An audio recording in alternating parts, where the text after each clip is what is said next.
അസ്സലാമു അലൈക്കും വറഹ്മത്തുള്ളാഹി തആല വബറകാതുഹു. ബിസ്മില്ലാഹിർ റഹ്മാനിർ റഹീം. അൽഹംദുലില്ലാഹി റബ്ബിൽ ആലമീൻ.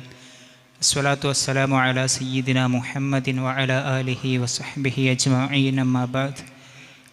ഏറ്റവും പ്രിയപ്പെട്ട സുഹൃത്തുക്കളെ, സമസ്ത തുടക്കവും തുടർച്ചയും എന്നുള്ള ഒരു വിഷയമാണ് നമ്മൾ ചർച്ചാവിധേയാക്കുന്നത്. ഈ ഒരു വിഷയസംബന്ധിയായിട്ട് തന്നെ ചില ചോദ്യങ്ങൾ നമുക്ക് ഉന്നയിക്കാനാവുന്നുണ്ട്. സമസ്ത ഒരു തുടക്കമായിരുന്നോ, അല്ല സമസ്ത ഒരു തുടർച്ചയായിരുന്നോ എന്നുള്ള ഒരു ഏറ്റവും പരമായിട്ടുള്ളൊരു ചോദ്യം അവിടെ നിലനിൽക്കുന്നുണ്ട്.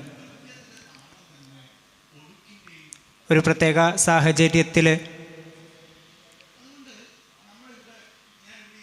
ചില സംഘടനകൾ രൂപപ്പെടുകയും അതിനോടുള്ള പ്രതികരണമായോ പ്രതിരോധമായോ ആണ് സമസ്ത രൂപീകരിക്കപ്പെട്ടത് എന്നുള്ള ഒരു ആഖ്യാനം അറിഞ്ഞോ അറിയാതെയോ നമ്മൾ കൂടുതൽ പിന്തുടരുന്ന ഒരു രീതി കാണാറുണ്ട്.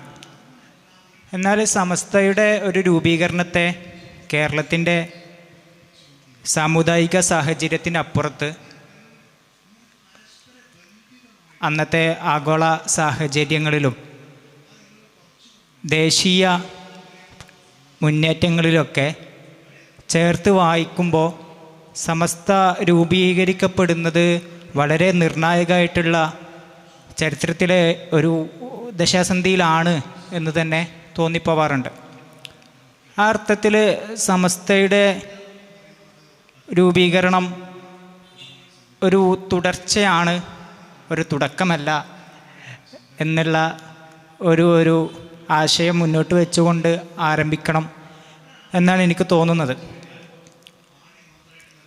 ആഗോളതലത്തിൽ തന്നെ പല പ്രതിസന്ധികളിലൂടെ എന്നൊക്കെ നമുക്ക് പറയാൻ പറ്റുന്ന, ഒന്നുകൂടി എളുപ്പത്തിൽ പറയുകയാണെങ്കിൽ മോഡേണിറ്റി വിസ് ഇസ്ലാം എന്നുള്ള ഒരു ഡിബേറ്റ് സ്കോളേഴ്സിൻ്റെ ഇടയിൽ വല്ലാതെ സജീവമായിരുന്ന ഒരു കാലം വരെ.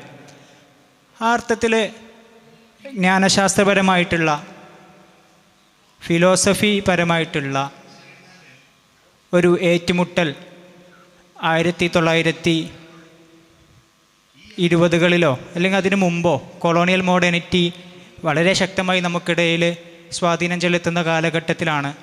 അതോടൊപ്പം കൊളോണിയൽ മോഡേണിറ്റിയിൽ നിന്ന് സ്വാധീനങ്ങൾ ഉൾക്കൊണ്ട ചില പ്രസ്ഥാനങ്ങൾ നമ്മുടെ പശ്ചാത്തലങ്ങളിൽ വേരൂന്നാൻ ശ്രമിക്കുന്നൊരു ഘട്ടത്തിലാണ് സമസ്ത രൂപീകരിക്കപ്പെടുന്നത്. ആ അർത്ഥത്തിൽ സമസ്തയുടെ രൂപീകരണം, സമസ്തയുടെ പദ്ധതികൾ, സമസ്തയുടെ നയങ്ങൾ, സമ്മേളനങ്ങളിലെ തീരുമാനങ്ങളൊക്കെ ഒരു വിശാലമായിട്ടുള്ള ഒരു പശ്ചാത്തലത്തിൽ വായിക്കണം എന്നാണ് എനിക്ക് തോന്നുന്നത്. ഏറ്റവും പ്രധാനമായിട്ട് ഷബാബ് അഹമ്മദിൻ്റെ വാട്ട് ഈസ് ഇസ്ലാമിൽ അദ്ദേഹം അതിൻ്റെ ഏറ്റവും അവസാനത്തെ ഒരു ചാപ്റ്ററിൽ ഇസ്ലാമിനെ മുമ്പുള്ള 5ഓളം അധ്യായങ്ങളിലായിട്ട് വിശദമായിട്ട് അദ്ദേഹത്തിൻ്റെതായിട്ടുള്ള ഒരു തിയററ്റിക്കൽ ഫ്രെയിം വർക്കിലൂടെ ചർച്ച ചെയ്യുകയും 6ാമത്തെ അധ്യായത്തിൽ മോഡേണിറ്റി എന്നുള്ള ഒരു ഘട്ടത്തിൽ മുസ്ലിമീങ്ങൾ അതിനെ അഭിമുഖീകരിച്ചത് എങ്ങനെയാണ് എന്നും ഒരു നശീകരണാത്മക പ്രത്യയശാസ്ത്രമായി വഹാബിസം ആഗോള മുസ്ലിമീങ്ങൾക്കിടയിൽ എങ്ങനെയൊക്കെയാണ് പ്രവർത്തിച്ചത് എന്നും അദ്ദേഹം വിശകലനം ചെയ്യുന്നുണ്ട്. അപ്പോൾ ഈ ഒരു 1800-കൾക്ക് ശേഷം 1920, 30-കളൊക്കെ വരെയുള്ളൊരു ഘട്ടത്തിൽ ഈ ഒരർത്ഥത്തിൽ വലിയ സമൂലമായിട്ടുള്ള മാറ്റം ലോകത്തിൻ്റെ എല്ലാ തലങ്ങളിലും സംഭവിച്ചുകൊണ്ടേയിരിക്കുകയാണ്. ആ അർത്ഥത്തിൽ അങ്ങനെ ഒരു പശ്ചാത്തലത്തിൽ സമസ്തയെ വായിക്കുമ്പോൾ ഒരു തുടർച്ചയാണ് എന്നുള്ള ഒരു പോയിന്റിലേക്ക് തന്നെയാണ് ഞാൻ വരുന്നത്. എനിക്ക് തോന്നുന്നു കേരളത്തിൽ മുസ്ലിമീങ്ങൾക്കൊരു നേതൃത്വമില്ലാത്ത ഒരു സാഹചര്യം ഒരിക്കലും ഉണ്ടായിട്ടില്ല. അങ്ങനെ ഉണ്ടായിരുന്നു എന്ന് വരുത്തി തീർക്കാനുള്ള ചില ചരിത്ര വായനകൾ ചില ചരിത്ര നിർമ്മാണ ശ്രമങ്ങൾ ശ്രദ്ധിച്ചിട്ടുണ്ട്. എനിക്ക് തോന്നുന്നത് നമ്മൾ കേരളത്തിൻ്റെ ഒരു മുസ്ലിം നേതൃത്വം കാലഘട്ടങ്ങളിലൂടെ എങ്ങനെയാണ് കടന്നു വന്നത് എന്നുള്ളത് തന്നെ ചർച്ച ചെയ്യുകയും അത് സമസ്തയിലേക്ക് എങ്ങനെ എത്തി നിൽക്കുന്നു എന്നുള്ളതിലേക്ക് ചിന്തിക്കുകയും ചെയ്ത് സമസ്ത പിന്നീട് എങ്ങനെയാണ് ആ ഒരു പിന്തുടർച്ചകളുടെ ഒരു അനന്തരാവകാശിയായിട്ട് മാറുന്നത് എന്നുള്ള ഒരു പോയിന്റിലേക്ക് എത്താമെന്നാണ് എനിക്ക് തോന്നുന്നത്. ബിസ്മില്ലാഹിർ റഹ്മാനിർ റഹീം. അൽഹംദുലില്ലാഹി റബ്ബിൽ ആലമീൻ. വസ്സലാത്തു വസ്സലാമു അലാ സയ്യിദിൽ അംബിയാഇ വൽ മുർസലീൻ വഅലാ ആലിഹി വസഹ്ബിഹി അജ്മഈൻ. അമ്മാ ബഅദ്. സമസ്ത കേരള ജമിയത്തുൽ ഉലമ ഒരു തുടർച്ചയുടെ ഭാഗമായിരുന്നു. അതൊരു സഡൻ സ്റ്റാർട്ടിംഗ് അല്ല, തുടക്കമായിരുന്നില്ല എന്നുള്ളതാണ് ചർച്ചയുടെ ആമുഖമായിട്ട് പറഞ്ഞതിൻ്റെ ഒരാകത്തുക. അതോടൊപ്പം അതിനു മുമ്പുള്ള ഉലമാക്കൾ കഴിഞ്ഞ 1300 വർഷം ഈ കേരളക്കരയിലും പരിസരത്തും ഈ ഉമ്മത്തിന് നേതൃത്വം കൊടുത്തിട്ടുണ്ട്. ഈ ഉമ്മത്ത് ജീവിതത്തിൻ്റെ ഒരു ഘട്ടത്തിലും കാലഘട്ടത്തിൻ്റെ ഒരു ഘട്ടത്തിലും ഒരു ദശാസന്ധിയിലും നേത്രരഹിതരായി പോകേണ്ടി വന്നിട്ടില്ല എന്നും ബഹുമാനപ്പെട്ട നൂറാനി അവറുകൾ നമ്മളോട് പറഞ്ഞു. വളരെ കൃത്യമായൊരു നിരീക്ഷണമാണ് അദ്ദേഹം നടത്തിയിട്ടുള്ളത്. കാരണം മാലിക് ബിൻ ദീനാർ റളിയല്ലാഹു അൻഹു അവർ ഏത് കാലഘട്ടത്തിൽ വന്നാലും സ്വഹാബത്തിൻ്റെ കാലഘട്ടത്തിലാണെങ്കിലും താബീയങ്ങളുടെ കാലഘട്ടത്തിലാണ് ഏത് കാലത്താണ് ഇവിടെ വന്നതെങ്കിലും അന്ന് മുതൽ ഇന്ന് വരെയുള്ള ചരിത്രങ്ങളെ, കേരളീയ മുസ്ലിം ചരിത്രത്തെ നമ്മൾ എടുത്തു നോക്കുമ്പോൾ അവരൊക്കെ അന്നത്തെ പള്ളികൾ കേന്ദ്രീകരിച്ച് സമാനമായ ഇൻസ്റ്റിറ്റ്യൂഷനുകൾ കേന്ദ്രീകരിച്ച് ഈ ഉമ്മത്തിന് വ്യത്യസ്ത തരം നേതൃത്വം നൽകിയിട്ടുണ്ട്. ഇപ്പോൾ ബ്രിട്ടീഷുകാർ അല്ലെങ്കിൽ പോർച്ചുഗീസുകാർ കൊളോണിയൽ ശക്തികൾ നമ്മളെ നാട്ടിലേക്ക് വന്നപ്പോൾ നമ്മുടെ ഉലമാ കൊടുത്ത നേതൃത്വം അത് വളരെ സുപരിചിതമാണ്. നമ്മളതിലേക്ക് പോവേണ്ട ആവശ്യമില്ല. എങ്കിൽ ഈ കൊളോണിയൽ ശക്തികൾ വരുന്നതിന് മുമ്പോ നമ്മുടെ നാട്ടിൽ നാട്ടുരാജാക്കന്മാർ ഭരിച്ചിരുന്നു. അവർ ചിലരെങ്കിലും ശല്യക്കാരായിരുന്നു. അതിനെതിരെ പോരാടിയിട്ടുണ്ട്. അതിനെതിരെ ഉമ്മത്തിനെ അണിനിരത്തിയിട്ടുണ്ട്. ഈ ഉമ്മത്തിനെ അനാചാരങ്ങളിലേക്കും മറ്റും പോകുന്നതിനെ തടഞ്ഞിട്ടുണ്ട്. നമ്മുടെ ഇബ്നു ബത്തൂത്തയുടെ രഹിലൊക്കെ വായിച്ചാൽ നമുക്ക് ശരിക്കും മനസ്സിലാകും. കേരളത്തെക്കുറിച്ച്, നമ്മുടെ മലബാറിനെക്കുറിച്ച് ഒരു ചെറിയ ഭാഗത്താണ് പറയുന്നതെങ്കിലും ആ ഭാഗം വളരെ കൃത്യമാണ്. എന്ന് പറഞ്ഞാൽ മംഗലാപുരം മുതൽ കൊടുങ്ങല്ലൂർ വരെ അല്ലെങ്കിൽ അതിനപ്പുറം വരെയുള്ള മുസ്ലിം ഭൂരിപക്ഷ പ്രദേശങ്ങളിലൊക്കെ ഉലമാ വളരെ വലിയ റോള് നൽകിയിട്ടുണ്ടെന്ന് നമുക്ക് മനസ്സിലാവും. അങ്ങനെ അവത് കഴിഞ്ഞ് മമ്പുറന്തങ്ങളിലും ഉമർക്കാളിയിലും സമാനമായ കോഴിക്കോട് തങ്ങന്മാരിലൊക്കെ നമ്മളിങ്ങനെ വന്ന് എത്തി നിൽക്കുമ്പോൾ അവർ മുസ്ലിം ഉമ്മത്തിന് ദിശ നൽകി. ദിശ നൽകണം എന്നുണ്ടെങ്കിൽ അത് 2-3 കാര്യങ്ങളിലാണ് നമുക്ക് നൽകാൻ കഴിയുക. ഒന്ന്, സാമൂഹ്യപരമായ മുന്നേറ്റം സാധ്യമാകണം. വിദ്യാഭ്യാസപരമായ മുന്നേറ്റം സാധ്യമാകണം. ആതുര സേവന രംഗത്തുള്ള മുന്നേറ്റം സാധ്യമാകണം. എല്ലാത്തിലുമുപരി മതപരമായ വ്യതിയാനങ്ങളിൽ നിന്ന് ഈ ഉമ്മത്തിനെ രക്ഷപ്പെടുത്തണം.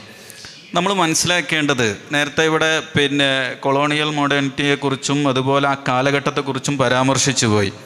ആ കാലഘട്ടത്തിന് ഒരു പ്രത്യേകതയുണ്ട്. ഇനി ഉമൈർ ബുഖാരി അത് വിശദീകരിക്കും, ഞാൻ അതിലേക്ക് വരാം. ആ കാലഘട്ടത്തിനൊരു പ്രത്യേകതയുണ്ട്.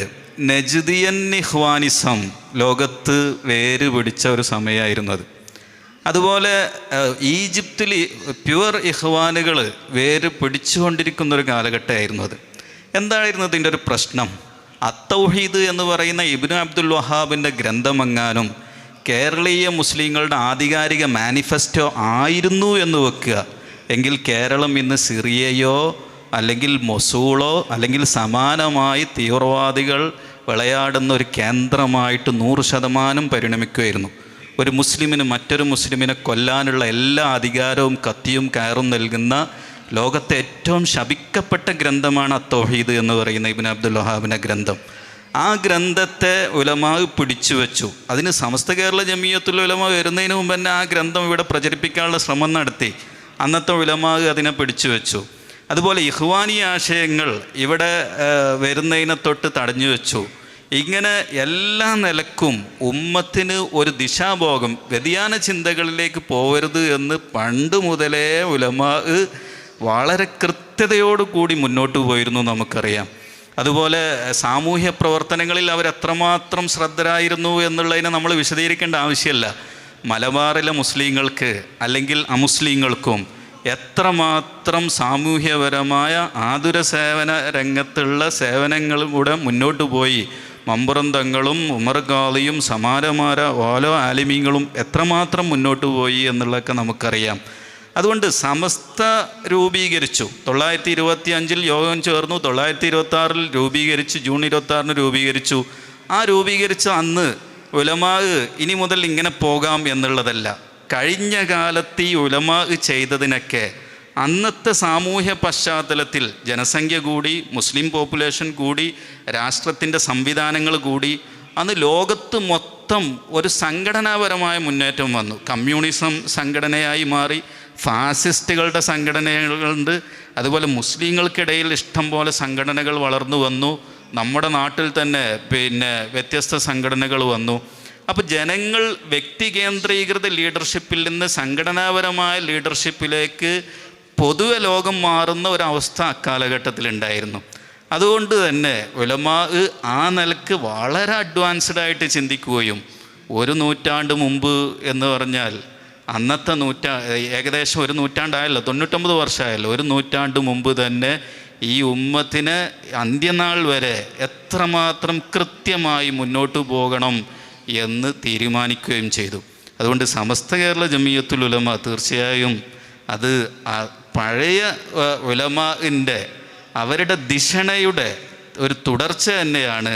അല്ലാതെ ഇവിടെ ഏതോ ചില സംഘടനകൾ കൊടുങ്ങല്ലൂരിൽ ഉള്ള കുടുംബ പ്രശ്നം തീർക്കാൻ വേണ്ടിയിട്ട് ഒരു ഐക്യസംഘം ഉണ്ടാക്കി.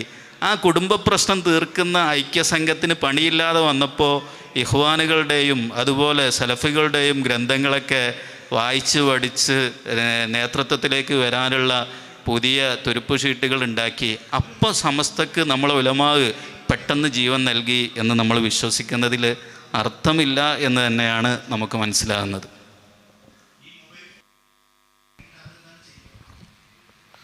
അസ്സലാമു അലൈക്കും വറഹ്മത്തുള്ളാഹി.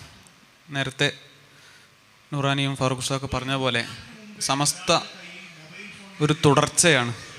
നേരത്തെ ഉണ്ടായിരുന്ന ആശയങ്ങളിൽ നിന്ന്, സംസ്കാരങ്ങളിൽ നിന്ന് പ്രചോദനം ഉൾക്കൊണ്ട് രൂപീകൃതമായ ഒരു സംഘടിത പ്രസ്ഥാനം. അതിന് ടെക്നിക്കലി ഒരു തുടക്കമല്ലേ എന്ന ചോദ്യം ഇവിടെ ഉണ്ടാവാറുണ്ട്. കാരണം ഒരു സംഘടന എന്നുള്ള നിലക്ക് നവോത്ഥാനം പലപ്പോഴും ആരാദ്യം എന്ന അവകാശവാദത്തിലേക്കുള്ള ചില പ്രമേയങ്ങളാണ്. ഞങ്ങളാണ് ആദ്യം മദ്രസ പ്രസ്ഥാനം കൊണ്ടുവന്നത്, ഞങ്ങളാണ് ആദ്യം സംഘടന രൂപീകരിച്ചത്, ഞങ്ങളാണ് ആദ്യം ലൗകിക വിദ്യാഭ്യാസത്തിലേക്ക് ഉള്ള ചവിട്ടുപടികൾ സ്ഥാപിക്കുന്നത് തുടങ്ങിയ ധാരാളം വാദങ്ങൾ ഉണ്ടാവാറുണ്ട്. ആ വാദങ്ങളെ പറഞ്ഞു ഫലിപ്പിച്ച് കേരള മുസ്ലിങ്ങളുടെ പാരമ്പര്യ മുന്നേറ്റങ്ങളൊക്കെ നിഷ്പ്രഭമാക്കാനുള്ള ശ്രമങ്ങളാണ് ഇതിൻ്റെ ഭാഗമായി നടത്താറുള്ളത്. എന്നാൽ നാം മനസ്സിലാക്കേണ്ടത്, ടെക്നിക്കലി നമ്മൾ നോക്കിയാൽ തന്നെയും സമസ്ത ഒരു തുടർച്ചയാണ്. കാരണം സമസ്തക്ക് മുമ്പായി കേരളത്തിലെ പ്രഗത്ഭരായ ആലിമീങ്ങളുടെ നേതൃത്വത്തിൽ ധാരാളം സംഘടനകൾ ഉണ്ടായിട്ടുണ്ട്. നമ്മൾ 40 അംഗ മുഷാവറ എന്നൊക്കെ പറയാറുണ്ട്. ആ മുഷാവറയുടെ പ്രാഗ്രൂപം തന്നെ നമുക്ക് കോഴിക്കോട്ടെ മുസ്ലിങ്ങളുടെ ചരിത്രത്തിലും മറ്റുമൊക്കെ കാണാൻ പറ്റും. അതോടൊപ്പം തന്നെ കേരളീയ മുസ്ലിം പണ്ഡിതന്മാർ അവരുടെ സ്വത്വത്തെ നിർമ്മിക്കുന്നതിൽ ഏറ്റവും വലിയ പങ്ക് വഹിച്ച ഒരു പ്രദേശമാണ് മക്ക എന്ന് പറയുന്നത്.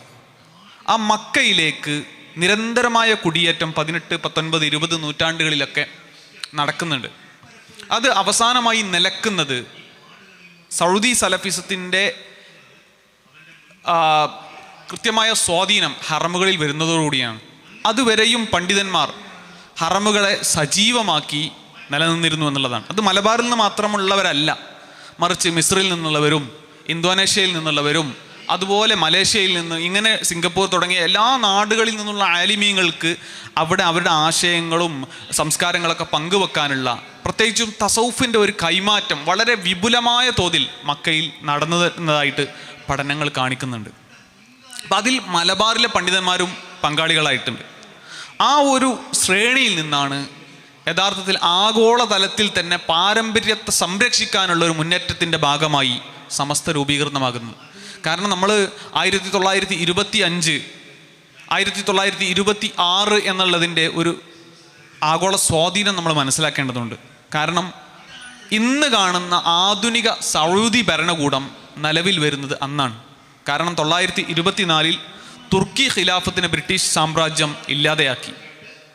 അതേ തുടർന്ന് മക്ക അന്ന് തുർക്കി സുൽത്താനേറ്റിൻ്റെ ഉസ്മാനിയ സാമ്രാജ്യത്തിൻ്റെ കീഴിലുള്ള ഒരു പ്രവിശ്യയാണ്. അവിടെ മക്കയിലെ ഷെരീഫാണ് ഭരണം നടത്തിയിരുന്നത്. അപ്പോൾ തുർക്കി ഖിലാഫത്ത് ഇല്ലാതെയായതോടുകൂടി അദ്ദേഹം ഒരു സ്വയംഭരണം പ്രഖ്യാപിക്കുകയാണ്. ആ ഭരണത്തിനെതിരെ നജ്ദിൽ നിന്ന് ആലു സൗദിൻ്റെ സൈന്യം മക്ക ആക്രമിക്കുന്നുണ്ട്. അങ്ങനെ 925 മക്ക കീഴടക്കുന്നത്. 924 925 അതിൻ്റെ 4 മാസങ്ങൾക്ക് ശേഷം മദീന കീഴടക്കുന്നുണ്ട്. അവസാനമായി ഈ സൗദി ഭരണത്തിന് കീഴടങ്ങിയ പ്രദേശം എന്ന് പറയുന്നത് ജിദ്ദയാണ്. ഇവിടേക്ക് അന്നത്തെ മുസ്ലിം പണ്ഡിതന്മാരുടെ വലിയ സ്വാധീന വലയങ്ങളിൽ അവരുടെ ദർസ് സംവിധാനങ്ങൾ ഒക്കെ നിലനിന്നിരുന്ന പ്രദേശങ്ങളാണ്. അപ്പം ഇതിൽ നിന്ന് പ്രചോദനം ഉൾക്കൊണ്ട് വിവിധ ഭാഗങ്ങളിൽ ആഗോളതലത്തിൽ തന്നെ സംഘടനകൾ രൂപീകൃതമാകുന്നുണ്ട്. അതിലൊന്നാണ് 926 ഇന്തോനേഷ്യയിൽ രൂപീകൃതമായ നഹ്ലത്തുൽ ഉലമ എന്ന് പറയുന്നത്. ലോകത്തെ തന്നെ ഏറ്റവും വലിയ പണ്ഡിത സഭയാണ് നഹ്ലത്തുൽ ഉലമ. 4 കോടിയിലധികം മെമ്പർഷിപ്പുള്ള നഹ്ലത്തുൽ ഉലമയാണ് ലോകതലത്തിലെ ഏറ്റവും സമ്പന്നമായ മുസ്ലിം പാരമ്പര്യ സംഘടന എന്ന് നമുക്ക് മനസ്സിലാക്കാൻ സാധിക്കും. ഇങ്ങനെ ഒരു പശ്ചാത്തലത്തിൽ അതേ 926 തന്നെയാണ് കേരളത്തിൽ സമസ്ത രൂപീകൃതമാകുന്നത്. അപ്പം ഈ പ്രദേശങ്ങളുമായിട്ടൊക്കെ മക്ക വഴി വലിയ ബന്ധം ഉണ്ട്.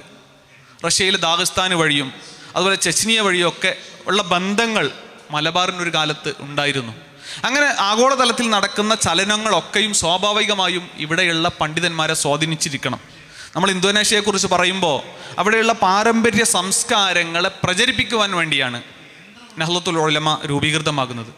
നുസന്താര ഇസ്ലാം എന്ന് പറയും. അവിടുത്തെ പ്രാദേശികമായ കൾച്ചറിൻ്റെ പേരാണ്. മാപ്പിള ഇസ്ലാം എന്നൊക്കെ പറയുന്നത് പോലെ. അപ്പോൾ ആ നുസന്താര ഇസ്ലാം അവിടുത്തെ പാരമ്പര്യമായ ആദർശങ്ങളെ പ്രചരിപ്പിക്കുക എന്നുള്ളതാണ്, അതിനെ ഉൾക്കൊള്ളുന്നതാണ്. മാപ്പിള കൾച്ചറിൽ നമ്മൾ എന്തെല്ലാമോ ആചാരങ്ങൾ, മഖബറ സിയാറത്തുകളായാലും മാല മൗലിദുകളായാലും അറബി മലയാളമായാലും നമ്മുടെ വിശ്വാസവുമായും മറ്റുമൊക്കെ ബന്ധപ്പെട്ട എല്ലാ ഘടകങ്ങളും അതിൽ ഉൾച്ചേർന്നിട്ടുണ്ട്. ആ നുസന്താര ഇസ്ലാമിനെ പ്രചരിപ്പിക്കുക എന്നുള്ളതാണ് ഇന്തോനേഷ്യയിലെ നഹ്ലത്തുൽ ഉലമയുടെ പ്രധാന ലക്ഷ്യമായി കാണുന്നത്. അത് നമ്മൾ സമസ്തയുടെ ഒരു രൂപീകരണം എടുത്തു നോക്കിയാൽ ഐക്യസംഘത്തിനെതിരെ പറയുമ്പോൾ ഈ ഐക്യസംഘം ഒരു പ്യൂരിറ്റൻ, അത് ശുദ്ധീകരണ പ്രസ്ഥാനമാണ്. ഇസ്ലാമിൽ ഒന്നും പറ്റില്ല, റാഷണലിസം, അത് യുക്തി മാത്രമാണ്. അപ്പോൾ അതിനെതിരെ നമ്മുടെ സംസ്കാരങ്ങളെ ചേർത്ത് പിടിക്കണം, നമ്മുടെ മാപ്പിളത്തനിമയെ മുന്നോട്ട് കൊണ്ടുപോകണം എന്ന ലക്ഷ്യത്തോടു കൂടിയാണ് അന്ന് സമസ്ത രൂപീകൃതമാകുന്നത്. ഉമേർ ഉസ്താദ് പറഞ്ഞു വച്ചതിൻ്റെ കൂടെ പറയാനുള്ളത്, ഒരു ദേശീയ പശ്ചാത്തലം ഒന്നുകൂടി മുസ്ലിം സമുദായത്തെ സംബന്ധിച്ച് വല്ലാതെ മാറുന്നൊരു ഘട്ടം കൂടിയാണ് 1850-കൾക്ക് ശേഷം. പറഞ്ഞതുപോലെ ഒരു ഇന്ത്യൻ കോണ്ടെക്സ്റ്റിൽ ബ്രിട്ടീഷ് കമ്പനിയിൽ നിന്ന് നേരിട്ട് ഭരണം രാജ്ഞി ഏറ്റെടുക്കുന്നു. അതുപോലെ തന്നെ 850-കൾക്ക് അല്ലെങ്കിൽ അതിൻ്റെ ഇടയിൽ 19-ാം നൂറ്റാണ്ട് മുതൽ തന്നെ നമുക്ക് ഉത്തരേന്ത്യയിൽ വിവിധ തരത്തിലുള്ള മുസ്ലിം അവാന്തര വിഭാഗങ്ങളുടെ ഒരു ആവിർഭാവം കാണാൻ കഴിയുന്നുണ്ട്. ഉഷാ സന്യാൾ പോലെയുള്ള സ്കോളേഴ്സ് അവരുടെ ഗ്രന്ഥങ്ങളിൽ ഇതുമായി ബന്ധപ്പെട്ട് വളരെ ഡീറ്റെയിൽ ആയിട്ടുള്ള സ്റ്റഡീസ് മുന്നോട്ട് വെക്കുന്നുണ്ട്. ആ ഒരു ഘട്ടത്തിൽ തന്നെയാണ് ബഹുമാനപ്പെട്ട ബറേൽവി തങ്ങളുടെ നേതൃത്വത്തിൽ അഹ്ലുസുന്ന വൽ ജമാഅ മൂവ്മെൻ്റ് അവിടെ നടക്കുന്നത്. ഈ ഒരു ഘട്ടം എന്നുള്ളത് ഇന്ത്യയെ സംബന്ധിച്ചിടത്തോളം ഒരു മാറ്റത്തിൻ്റെ സമയം കൂടിയാണ്. ഈ കടൽ വഴിയുള്ള സഞ്ചാരങ്ങളിൽ ബ്രിട്ടനിൻ്റെ വലിയ നിയന്ത്രണങ്ങൾ വരുന്നു. അതേ സമയത്ത് തന്നെ ഇന്ത്യയുടെ വിവിധ ഭാഗങ്ങളെ പരസ്പരം കണക്ട് ചെയ്തുകൊണ്ട് റെയിൽവേ വരുന്നു. അപ്പോൾ ഇതിൻ്റെ ഈ ഒരു കണക്ടിവിറ്റി ഇന്ത്യക്കുള്ളിൽ വളരെ സജീവമാകുന്നു. സൗത്ത് ഇന്ത്യയിലേക്ക് വലിയൊരു ബാക്കിയാത്ത് പോലെ ലത്തീഫിയ പോലെയുള്ള സ്ഥാപനങ്ങൾ വരുന്നു. അപ്പോൾ ഈ സമസ്തയുടെ രൂപീകരണത്തിൻ്റെ ഒരു പശ്ചാത്തലത്തിൽ നമ്മൾ ദേശീയ മുന്നേറ്റങ്ങളിലെ ഇങ്ങനെയുള്ള അവാന്തര വിഭാഗങ്ങളുടെ ഒരു ആവിർഭാവം ബറേൽവി മൂവ്മെൻറ്റ് പോലെ വളരെ പരമപ്രധാനമായിട്ടുള്ള ഒരു മൂവ്മെൻറ്റ് ദേശീയ തലത്തിൽ അലിഗർ മൂവ്മെൻറ്റ് പോലെയുള്ള ഒരു മൂവ്മെൻറ്റ് ഉണ്ടായി വരുന്നു. ദേശീയ പ്രസ്ഥാനം വളരെ സജീവമാകുന്നു. മാപ്പിളമാരുടെ ദേശീയ ബോധ്യങ്ങൾ മാറുന്നു, ആഗോള ബോധ്യങ്ങൾ മാറുന്നു, അവരുടെ സങ്കല്പങ്ങൾ മാറുന്നു. ഒരർത്ഥത്തിൽ നിരന്തരമായിട്ടുള്ള ഒരു ആത്മീയ സംഘർഷത്തിലായിരുന്നു അന്നത്തെ മാപ്പിള എന്ന് പറയാൻ കഴിയും. ഈ ഒരു ഘട്ടത്തിലാണ് ഉലമാക്കളുടെ റിലീജിയസ് അതോറിറ്റിയെ ചോദ്യം ചെയ്തുകൊണ്ട് ചില സംഘങ്ങൾ വരുന്നത്.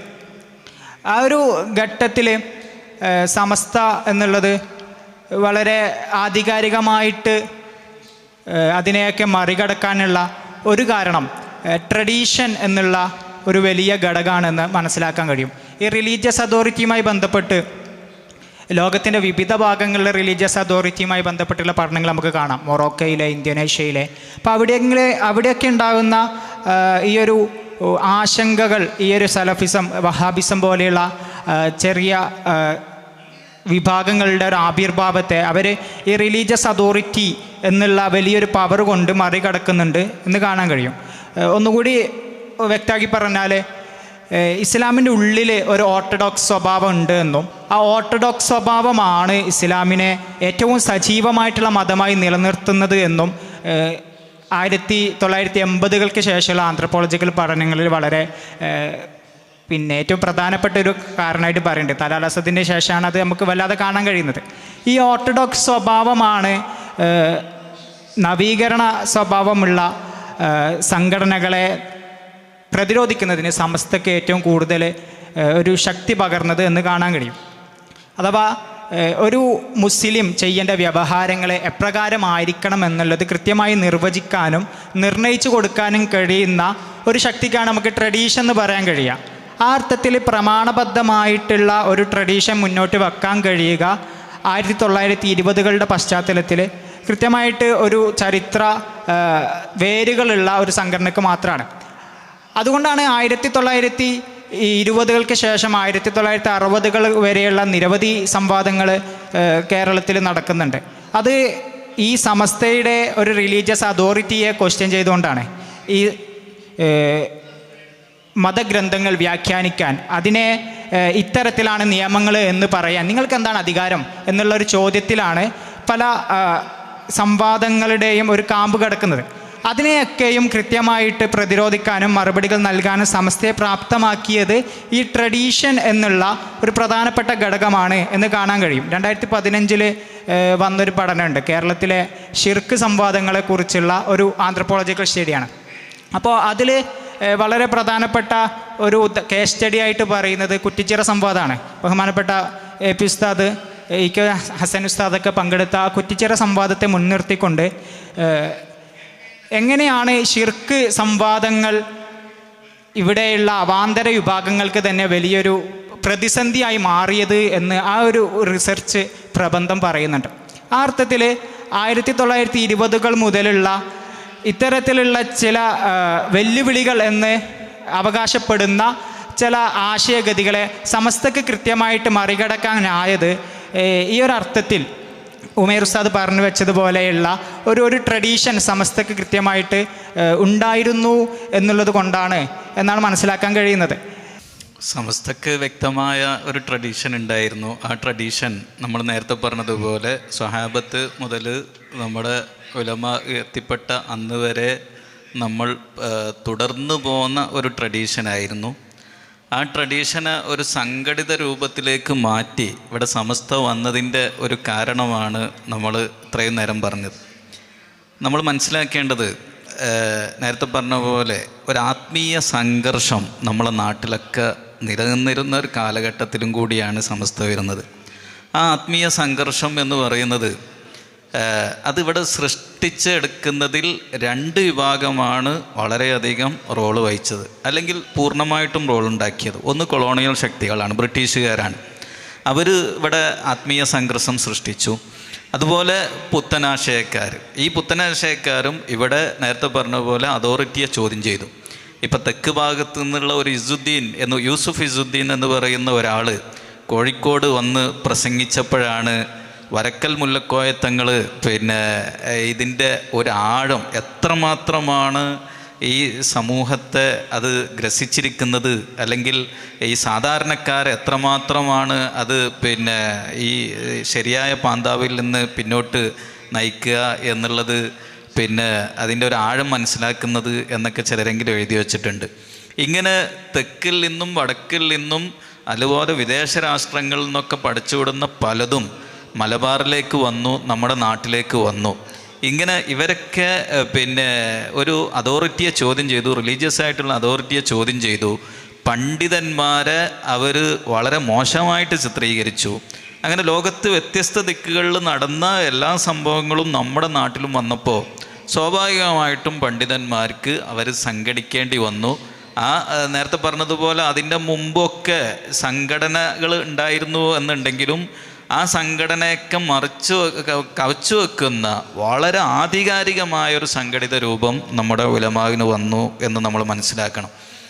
അതുപോലെ നമ്മൾ പ്രത്യേകം മനസ്സിലാക്കേണ്ടത് എന്താണെന്ന് വെച്ചാൽ, ഈ ഉലമാ വരക്കൽ മുല്ലക്കോയ തങ്ങൾ, അതുപോലെ പാങ്ങിൽ അഹമ്മദ് കുട്ടി മുസ്ലിയാർ, അതുപോലെ വാളക്കുളം അബ്ദുൽ ബാരി മുസ്ലിയാർ തുടങ്ങിയ വളരെ വലിയ പ്രഗത്ഭരായ ഉലമാണ് സമസ്തയുടെ ആദ്യകാല ഉലമാക്കൾ എന്ന് പറയുന്നത്. അവർ സമസ്ത രൂപീകരിച്ച അന്ന് മുതലാണ് ഈ സമൂഹത്തെ സേവിക്കാൻ തുടങ്ങിയത് എന്ന് നമ്മൾ ഒരിക്കലും മനസ്സിലാക്കരുത്. ഇപ്പോൾ സമന്വയ വിദ്യാഭ്യാസം നമ്മുടെ ഈ ഇൻസ്റ്റിറ്റ്യൂട്ട് അടക്കം കേരളത്തിലെ 100 കണക്കിന് ഇൻസ്റ്റിറ്റ്യൂട്ടുകൾ അല്ലെങ്കിൽ കേരളത്തിന് പുറത്ത് ഇതൊന്നിങ്ങനെ വികസിച്ച് നിൽക്കുകയാണ്. പക്ഷേ സമന്വയ വിദ്യാഭ്യാസത്തെ ഏറ്റവും കൂടുതൽ പ്രോത്സാഹിപ്പിച്ച മഹാന്മാരായിരുന്നു സമസ്തയുടെ ആദ്യകാല ഉലമാക്കൾ എന്ന് പറയുക. ഇംഗ്ലീഷിൽ സംസാരിക്കുന്ന, അല്ലെങ്കിൽ സയൻസ് പുസ്തകങ്ങൾ വായിച്ചുകൂടി സമൂഹത്തിന് ആശയധാര നൽകുന്ന, അതുപോലെ അത്തരം ഇൻസ്റ്റിറ്റ്യൂട്ടുകൾ ഇവിടെ ഉണ്ടാവണമെന്ന് ആഗ്രഹിച്ച, നേരത്തെ ഉമേർ ബുഖാരി പറഞ്ഞതുപോലെ ചിലരെങ്കിലും വാദിക്കാറുണ്ട് ഈ വിദ്യാഭ്യാസ സ്ഥാപനങ്ങൾ, വിദ്യാഭ്യാസ ബോർഡുകൾ, സംഘടിത വിദ്യാഭ്യാസ സിസ്റ്റം അത് ഞങ്ങളാണ് ആദ്യം തുടങ്ങിയത് എന്നൊക്കെ. വളരെ അബദ്ധകരമായൊരു വാദമാണ്. ഏത് ചരിത്രം എടുത്തു നോക്കിയാലും 1956 ശേഷമാണ് അവാന്തര വിഭാഗങ്ങൾക്ക് അത്തരം ബോർഡുകളൊക്കെ ഉണ്ടാക്കാൻ കഴിഞ്ഞത്. പക്ഷേ സുന്നി വിദ്യാഭ്യാസ ബോർഡ് അല്ലെങ്കിൽ ഇസ്ലാം മത വിദ്യാഭ്യാസ ബോർഡ് 1951 ഉണ്ടാക്കിയിട്ടുണ്ട് എന്ന് മാത്രമല്ല, 1929 തന്നെ പാങ്ങിൽ അഹമ്മദ് കുട്ടി മുസ്ലിയാർ സമസ്തക്ക് കൊടുത്ത ഒരു കത്ത് അല്ലെങ്കിൽ നിവേദനമുണ്ട്. അതിൽ വിദ്യാഭ്യാസ ബോർഡ് ഉണ്ടാക്കാനുള്ള ഒരു നിർദ്ദേശം സമർപ്പിക്കുന്നുണ്ട്. അതുപോലെ ഇസ്ലാഹുൽ ഉലൂം, താനൂർ ഇസ്ലാഹുൽ ഉലൂം കോളേജ് നമുക്കറിയുന്നതാണ്. ആ പേരിൽ തന്നെ ഉണ്ട് നവോത്ഥാനം എന്ന് പറഞ്ഞാൽ നവോത്ഥാനമാണ് എന്ന് പറഞ്ഞ് തീവ്രവാദത്തിലേക്കും മതരാഷ്ട്രവാദത്തിലേക്കും ഉമ്മത്തിനെ നയിക്കുന്ന പ്രവണതകൾ ഇന്നത്തേക്കാളും കൂടുതൽ അന്നുണ്ടായിരുന്നു. കൊടുങ്ങല്ലൂരിൽ വന്ന് ഉദയം ചെയ്ത ഐക്യസംഘം ആദ്യമായിട്ട് ചെയ്തത് കൊടുങ്ങല്ലൂരിൽ ഒരു ഖബർ തകർത്തിട്ടാണ് അവർ ഇറങ്ങിയത് തന്നെ. ഇന്ന് അത്രമാത്രമുള്ള ഒരു ധൈര്യമൊന്നും അവർക്ക് ഉണ്ടാവില്ല. ധൈര്യം ഉണ്ടെങ്കിലും അതിനെ ഈ സമൂഹം പ്രതിരോധിക്കും. അവരുടെ അനുയായികളായതുകൊണ്ടാണ് പിന്നീട് ഈ ദമ്മാജിലേക്ക് പോകാനുള്ള ഈ ത്വര അവിടെ ഇങ്ങനെ കൂടി വന്നത്. അപ്പം ഇത്രമാത്രം ഞാൻ പറഞ്ഞു വരുന്നത്, ഇതൊക്കെയാണ് നവോത്ഥാനം എന്ന് വിശ്വസിപ്പിച്ച് നടക്കുന്നൊരു സമയത്താണ് ഒരു കോളേജിൻ്റെ പേര് ഇസ്ലാഹുൽ ഉലൂം എന്നുള്ള കോളേജ് സ്ഥാപിക്കുന്നതും ആ കോളേജിൻ്റെ പ്രിൻസിപ്പൽ കം മാനേജറായിട്ട് പാങ്ങിൽ അഹമ്മദ് കുട്ടി മുസ്ലിയാർ ഏറ്റെടുക്കുന്നതൊക്കെ. അവിടെ എന്തുകൊണ്ടാണ് പാങ്ങിൽ ഉസ്താദിനെ അവിടെ നിയമിക്കുന്നത് ചരിത്രം വളരെ വ്യക്തമായി പറയുന്നുണ്ട്. എല്ലാ ശാസ്ത്രങ്ങളും മതപഠനത്തോടൊപ്പം മറ്റ് ശാസ്ത്രങ്ങളും കൂടി പഠിപ്പിക്കാൻ പറ്റുന്ന, ഇംഗ്ലീഷ് കൂടി പഠിപ്പിക്കാൻ പറ്റുന്ന, ഭാഷകൾ പഠിപ്പിക്കാൻ പറ്റുന്ന ഒരു അധ്യാപകൻ ഇതിൻ്റെ ലീഡർഷിപ്പിലേക്ക് വരണം എന്നുള്ളത് കൊണ്ട്. അപ്പോൾ നമ്മൾ മനസ്സിലാക്കേണ്ടത്, സാമൂഹ്യപരമായിട്ട് വിദ്യാഭ്യാസപരമായിട്ട് നമ്മുടെ ഉലമാക്കൾ കാലഘട്ടത്തിൻ്റെ മുന്നേ സഞ്ചരിച്ചു. അവർ അഡ്വാൻസ്ഡ് ആയിരുന്നു. അവർ ഈ സമൂഹത്തെ സൃഷ്ടിച്ചു. ഈ സമൂഹത്തെ സൃഷ്ടിക്കുന്നതിൽ അവരെടുത്ത റോളിൻ്റെ ഒരു 10 പോലും ഇവിടെ നവോത്ഥാനവാദികളായിട്ട് വന്നവർക്ക് ഒന്നും ചെയ്യാൻ കഴിഞ്ഞിട്ടില്ല. ചില മുൻഷിമാർ, നമ്മൾ കൊണ്ടോട്ടിയിൽ നിന്നാണല്ലോ സംസാരിക്കുന്നത്. കൊണ്ടോട്ടിയുടെ ഒരു സൈഡിൽ പുളിക്കലാണ്, മറ്റൊരു സൈഡിൽ അരീക്കോടാണ്. ഇതൊക്കെയാണ് ഒരു കാലത്ത് നവോത്ഥാനത്തിൻ്റെ ഈറ്റില്ലമായിട്ട് അടയാളപ്പെടുത്താൻ വേണ്ടിയിട്ട്, അല്ലെങ്കിൽ ഒരു സൈഡ് വാഴക്കാടാണ്. ഇതൊക്കെയാണ് നവോത്ഥാനത്തിൻ്റെ ഈറ്റില്ലമായിട്ട് അടയാളപ്പെടുത്താൻ ശ്രമിച്ചത്. പക്ഷേ സ്റ്റാറ്റിസ്റ്റിക്സ് എടുത്ത് നോക്കൂ, കുറച്ച് അറബി മുൻഷിന്മാരെ സൃഷ്ടിച്ചിടത്താണ് അവരുടെ നവോത്ഥാനത്തിൻ്റെ അവസാനം എന്ന് പറയുന്നത്. അതിൻ്റെ അപ്പുറത്തേക്ക് നവോത്ഥാനത്തെ സൃഷ്ടിച്ചെടുക്കാനോ ഇവിടെ ഒന്നും ചെയ്യാനോ ആർക്കും സാധിച്ചിട്ടില്ല. അതൊക്കെ നമ്മുടെ ഉലമാ സമസ്ത രൂപീകരിക്കുന്നതിന് മുമ്പും ശേഷവും ശേഷം സമസ്തയിലൂടെ, അതിനു മുമ്പ് വ്യക്തിപരമായിട്ടുള്ള അല്ലെങ്കിൽ ചെറു സംഘങ്ങളായിട്ടുള്ള ശ്രമങ്ങളിലൂടെയാണ് അവർ ഈ ഉമ്മത്തിന് ദിശാബോധം നൽകിയത് എന്ന് നമ്മൾ മനസ്സിലാക്കുക. സമസ്തയുടെ സ്ഥാപിത ലക്ഷ്യമായി നമ്മൾ സലഫി പ്രതിരോധം പറയാറുണ്ട്. എന്നാൽ സലഫികളെ പ്രതിരോധിക്കുക എന്നുള്ളത് കേരള ഉലമാവിനൊരു പുതിയ സംവിധാനമായിരുന്നില്ല, അല്ലെങ്കിൽ ലക്ഷ്യം അജണ്ട ആയിരുന്നില്ല. കുറച്ച് ജിഫ്രി തങ്ങൾ, കോഴിക്കോട് ഷെയ്ഖ് ജിഫ്രി തങ്ങളാണ് ആദ്യമായിട്ട്, അപ്പോൾ ഇബ്നു അബ്ദുൽ വഹാബ് ജീവിക്കുന്ന കാലത്ത് തന്നെ അൽ ഇർഷാദത്തുർ ജിഫ്രിയ അല റദ്ദിൽ വഹാബിയ എന്ന പേരിൽ മഹാനവറുകൾ ഒരു കവിത എഴുതുന്നുണ്ട്. അതിൽ ഇബ്നു അബ്ദുൽ വഹാബിൻ്റെ തെറ്റായ നയങ്ങളെക്കുറിച്ച് വളരെ വിശദമായി അദ്ദേഹം വിശകലനം നടത്തുന്നുണ്ട്. അതിനുശേഷവും ധാരാളം ഗ്രന്ഥങ്ങൾ സലഫിസത്തിന് വന്നിട്ടുണ്ട്. അതിലൊന്നാണ് മോയിൻകുട്ടി വൈദ്യരുടെ കുടുംബത്തിൽപ്പെട്ട ഒരു രചയിതാവ് ചെയ്യുന്നത് തഹദീറുൽ ഉമ്മത്തിൽ ഇസ്ലാമിയ എന്ന വഹാബി റദ്ദ് തർജുമ എന്ന് പറയുന്നൊരു ഗ്രന്ഥം നമുക്ക് കാണാൻ പറ്റും. ഇങ്ങനെയുള്ള ഒരു ക്രോണോളജി നമുക്ക് വഹാബി വിമർശനത്തിൻ്റെ പേരിൽ കാണുന്നുണ്ട്. അതോടൊപ്പം തന്നെ സംഘടനാപരമായും അത്തരം ധാരാളം വിമർശനങ്ങൾ 1925 തുടങ്ങുന്നുണ്ട്. സമസ്ത രൂപീകൃതമാകുന്നതിന് തുടങ്ങുന്നുണ്ട്. 1922 ഐക്യസംഘം അല്ലെങ്കിൽ നിഷ്പക്ഷ സംഘം അത് രൂപീകൃതമായതിനു ശേഷം പല സമ്മേളനങ്ങൾ നടക്കുന്നുണ്ട്. നമ്മൾ മനസ്സിലാക്കേണ്ടത് ആദ്യഘട്ടത്തിൽ അവർക്കുള്ളിലെ ആശയ വൈകല്യങ്ങളെ തുറന്ന് പറയുന്നില്ല എന്നുള്ളതാണ്. ഐക്യസംഘം രൂപീകരിക്കുമ്പോൾ ഒരു പൊതുവായ സാമൂഹിക പുരോഗതിക്ക് വേണ്ടിയുള്ള ഒരു സംഘടന എന്നുള്ള നിലക്കാണ്. പിന്നീട് അതിൻ്റെ 2-3 സമ്മേളനങ്ങൾ കഴിഞ്ഞപ്പോഴാണ് പതുക്കെ അതിൻ്റെക്ക് വഹാബിസം കയറി വരുന്നത്, പാരമ്പര്യ നിഷേധം കയറി വരുന്നത്. ആ ഘട്ടത്തിൽ തന്നെ പണ്ഡിതന്മാർ അതിനെ എതിർക്കാൻ വേണ്ടി തയ്യാറാവുന്നുണ്ട്. അപ്പോൾ ഇങ്ങനെ തുടങ്ങി ധാരാളം കാര്യങ്ങളിൽ അവർ അതുപോലെ തന്നെ ഷാലിയാത്തി തങ്ങളുടെ 3-ാം ഐക്യസംഘത്തിനെതിരെയുള്ള സമ്മേളനത്തിനെതിരെയുള്ള അൽ ഫതാവ ദീനിയ ബി തനക്കുബി ഹഫിലത്തിൽ ഐക്കിയ എന്ന് പറയുന്ന ഒരു ഗ്രന്ഥമുണ്ട്. കുഞ്ഞാലൻ ഹാജി എന്ന് പറയുന്ന ആൾ ചോദിച്ച 12 ചോദ്യങ്ങൾക്ക് ഉത്തരം പറഞ്ഞുകൊണ്ട് ഐക്യസംഘത്തിൻ്റെ വികലവാദങ്ങളെ തുറന്നു കാണിക്കുകയാണ് ഷാലിയാത്തി തങ്ങൾ പ്രസ്തുത ഗ്രന്ഥത്തിലൂടെ. അപ്പം അങ്ങനെയുള്ള ദീർഘമായ ഒരു പാരമ്പര്യം സമസ്തയെ സംബന്ധിച്ചിടത്തോളം ഉണ്ട്. നേരത്തെ ആധുനിക വിദ്യാഭ്യാസത്തെക്കുറിച്ച് പറഞ്ഞു.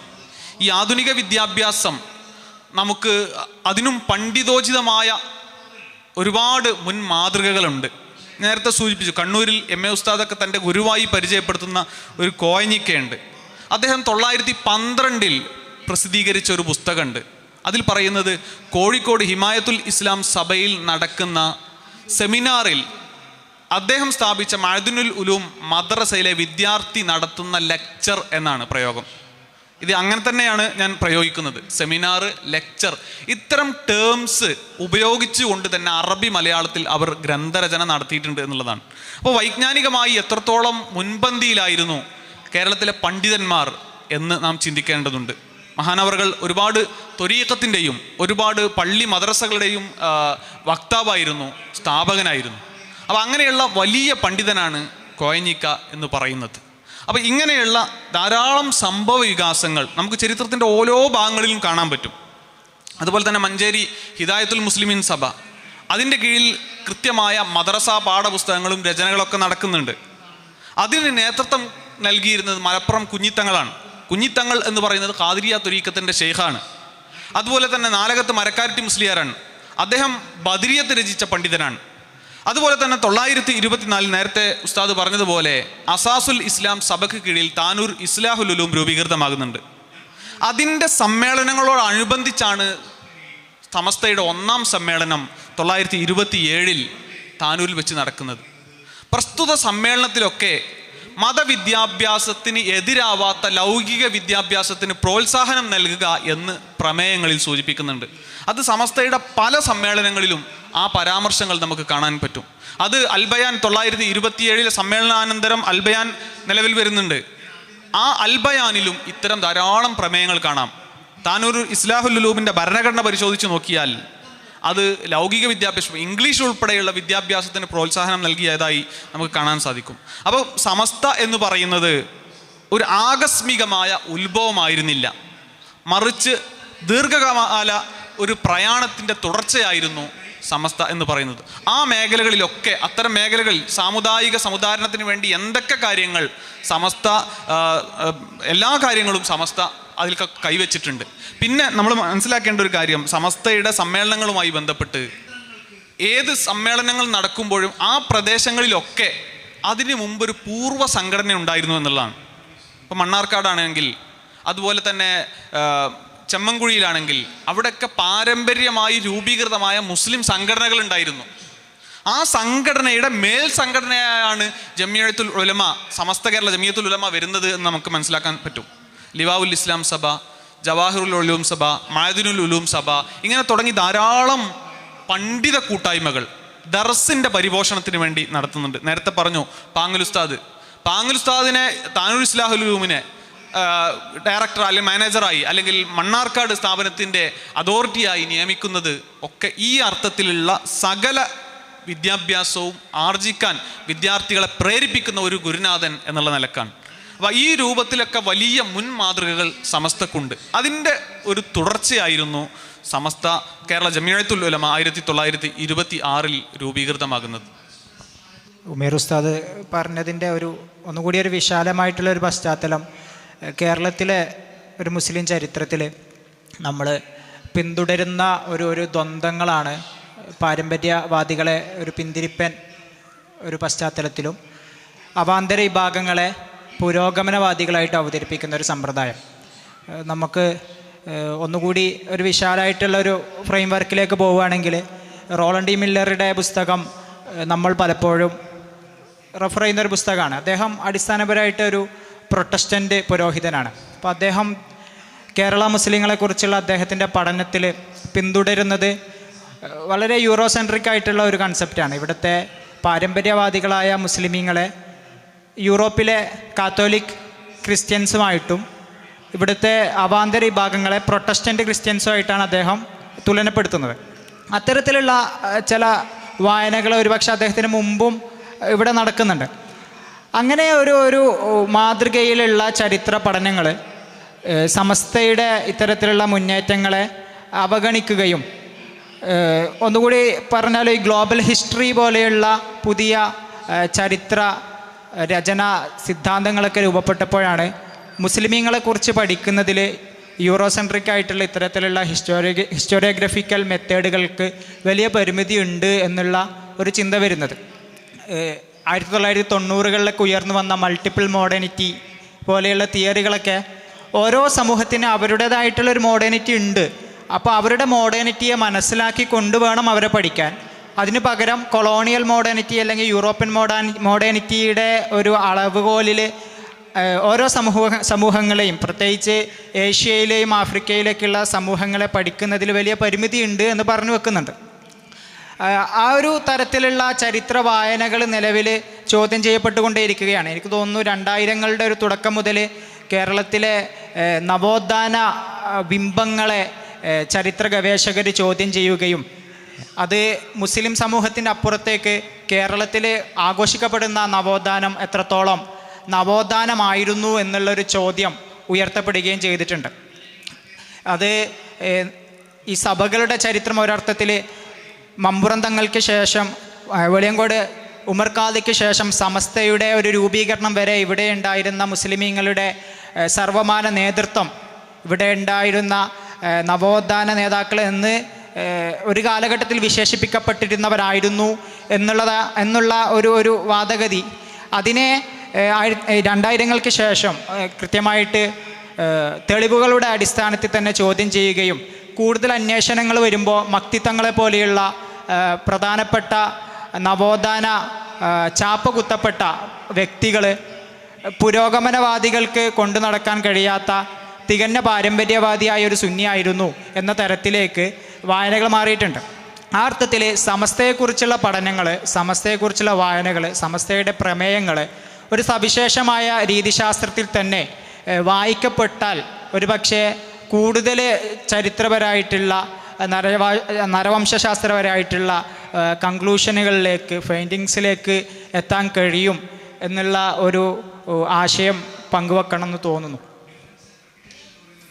ഈ നവോത്ഥാനം അല്ലെങ്കിൽ പിന്നെ മറ്റൊരു മോഡേണിറ്റി, ഇതിനൊക്കെ ഡിഫൈൻ ചെയ്യുക മാത്രമല്ല ചെയ്തത്, മറിച്ച് ഈ നവോത്ഥാനത്തിനും മോഡേണിറ്റിക്കൊക്കെ അതിന് ചില ഉദാഹരണങ്ങൾ സൃഷ്ടിക്കുകയാണ് ചെയ്തത്. ഈ പാശ്ചാത്യർ ചെയ്തു വെച്ച, അല്ലെങ്കിൽ നേരത്തെ പറഞ്ഞതുപോലെ ഹിസ്റ്റോറിയോഗ്രാഫി എന്ന് പറയുന്ന ഹിസ്റ്ററിയുടെ മെത്തഡോളജി, രീതിശാസ്ത്രം ചെയ്തു വെച്ചത് എന്താണെന്ന് വെച്ചാൽ, അവർ നിർവചനങ്ങൾ നടത്തി വ്യത്യസ്ത ഉദാഹരണങ്ങൾ അതിൽ കണ്ടെത്തി വ്യത്യസ്തതകളെ കണ്ടെത്തേണ്ട പകരം നിർവചനങ്ങളെ സൃഷ്ടിക്കാതെ ഉദാഹരണങ്ങൾ സൃഷ്ടിച്ചു. ആ ഉദാഹരണങ്ങൾ ഇപ്പോൾ മോഡേണിറ്റി എന്ന് പറഞ്ഞാൽ യൂറോപ്പിൽ ഉണ്ടായതാണ്, അതുപോലെ നവോത്ഥാനം എന്ന് പറഞ്ഞാൽ വെള്ളക്കാർക്കിടയിൽ സംഭവിച്ചതാണ് എന്നൊക്കെ പറഞ്ഞ് ചില ഉദാഹരണങ്ങൾ സൃഷ്ടിച്ചു.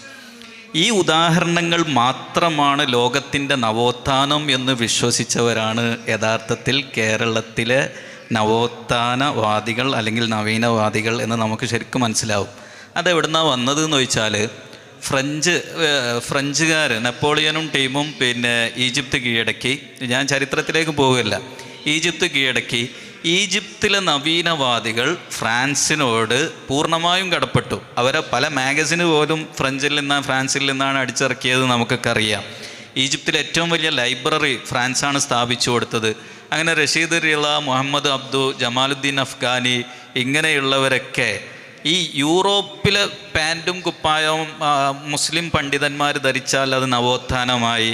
അതുപോലെ യൂറോപ്പിലെ ആശയങ്ങൾ, അതിൻ്റെ രാഷ്ട്രീയപരമായ ആശയമാകട്ടെ സാമൂഹ്യപരമായ ആശയമാകട്ടെ ഏത് ആശയമാകട്ടെ അത് നമ്മളെടുത്താൽ നവോത്ഥാനമായി എന്ന് വിശ്വസിച്ചു.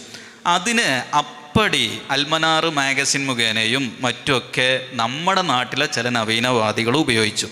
എന്നിട്ട് ഇതാണ് നവോത്ഥാനം, ഓരോ ഉമ്മത്തിനും ഓരോ പ്രദേശത്തിനും ഓരോ മതത്തിനും അനുസരിച്ചിട്ടുള്ളൊരു നവോത്ഥാനമല്ല വേണ്ടിയത്. ആ നവോത്ഥാനമൊക്കെ അല്ലെങ്കിൽ നേരത്തെ പറഞ്ഞതുപോലെ വളരെ പ്രാചീനവും അല്ലെങ്കിൽ ജനങ്ങൾക്ക് ആവശ്യമില്ലാത്തതാണ് എന്ന് വരുത്തി തീർക്കാനുള്ള ശ്രമം നടത്തി എന്നുള്ളത് നമ്മളെപ്പോഴും മനസ്സിലാക്കണം.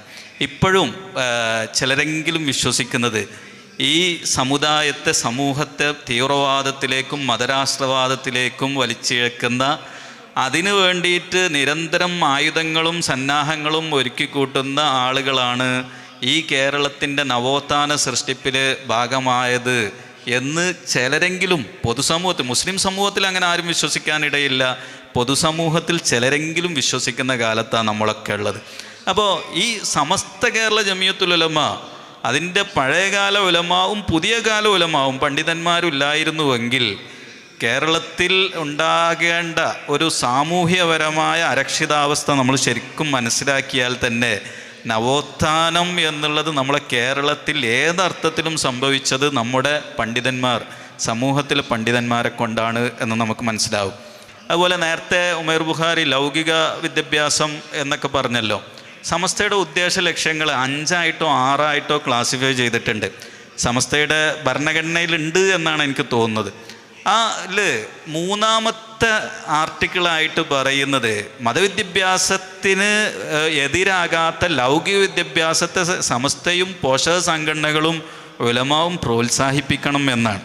ഇത് നമ്മൾ ശരിക്കും മനസ്സിലാക്കണം. മതവിദ്യാഭ്യാസത്തിന് എതിരാകാത്ത ലൗകിക വിദ്യാഭ്യാസം എന്ന പ്രയോഗമാണ് നടത്തിയത്. ഇന്ന് നമ്മൾ അതിനെ ലൗകികം എന്നൊന്നും പറയല്ല, ഭൗതിക വിദ്യാഭ്യാസം എന്ന് പറയും. ഇതിനെ പ്രോത്സാഹിപ്പിക്കണം എന്നാണ് പറഞ്ഞത് 4-ാമത്തെ ഖണ്ഡികയിൽ.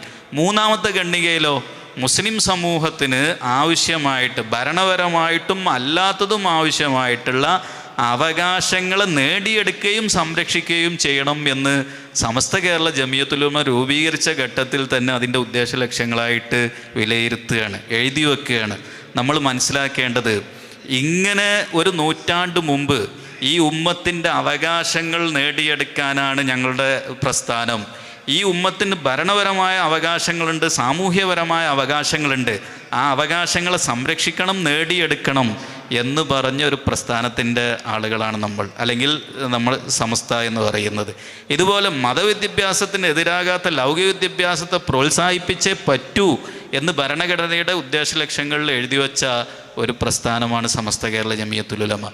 ആ ഒരു വിധാനത്തിൽ നമ്മൾ ചിന്തിക്കുമ്പോൾ ഈ ഒരു നവോത്ഥാനമായാലും ആധുനികതയെ അതിൻ്റെ നല്ല അർത്ഥത്തിൽ ഉൾക്കൊള്ളുന്ന വിഷയത്തിലായാലും സമസ്തയുടെയുമായിട്ട് ചേർത്ത് വെക്കാൻ പോലും കേരളത്തിൽ ഇന്നൊരു സംഘടനയില്ല എന്നുള്ളതാണ് വാസ്തവം. സമസ്ത കേരള ജമിയത്തുൽ ഉലമ എത്തി നിൽക്കുന്ന ഒരു പ്രതലം നമുക്കൊക്കെ അറിയാം.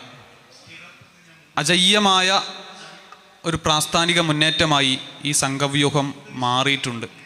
എല്ലാ അർത്ഥത്തിലും സമൂഹത്തിൻ്റെ ഉന്നതിയിലാണ് സമസ്തയുടെ സ്ഥാനം എന്ന് പറയുന്നത്.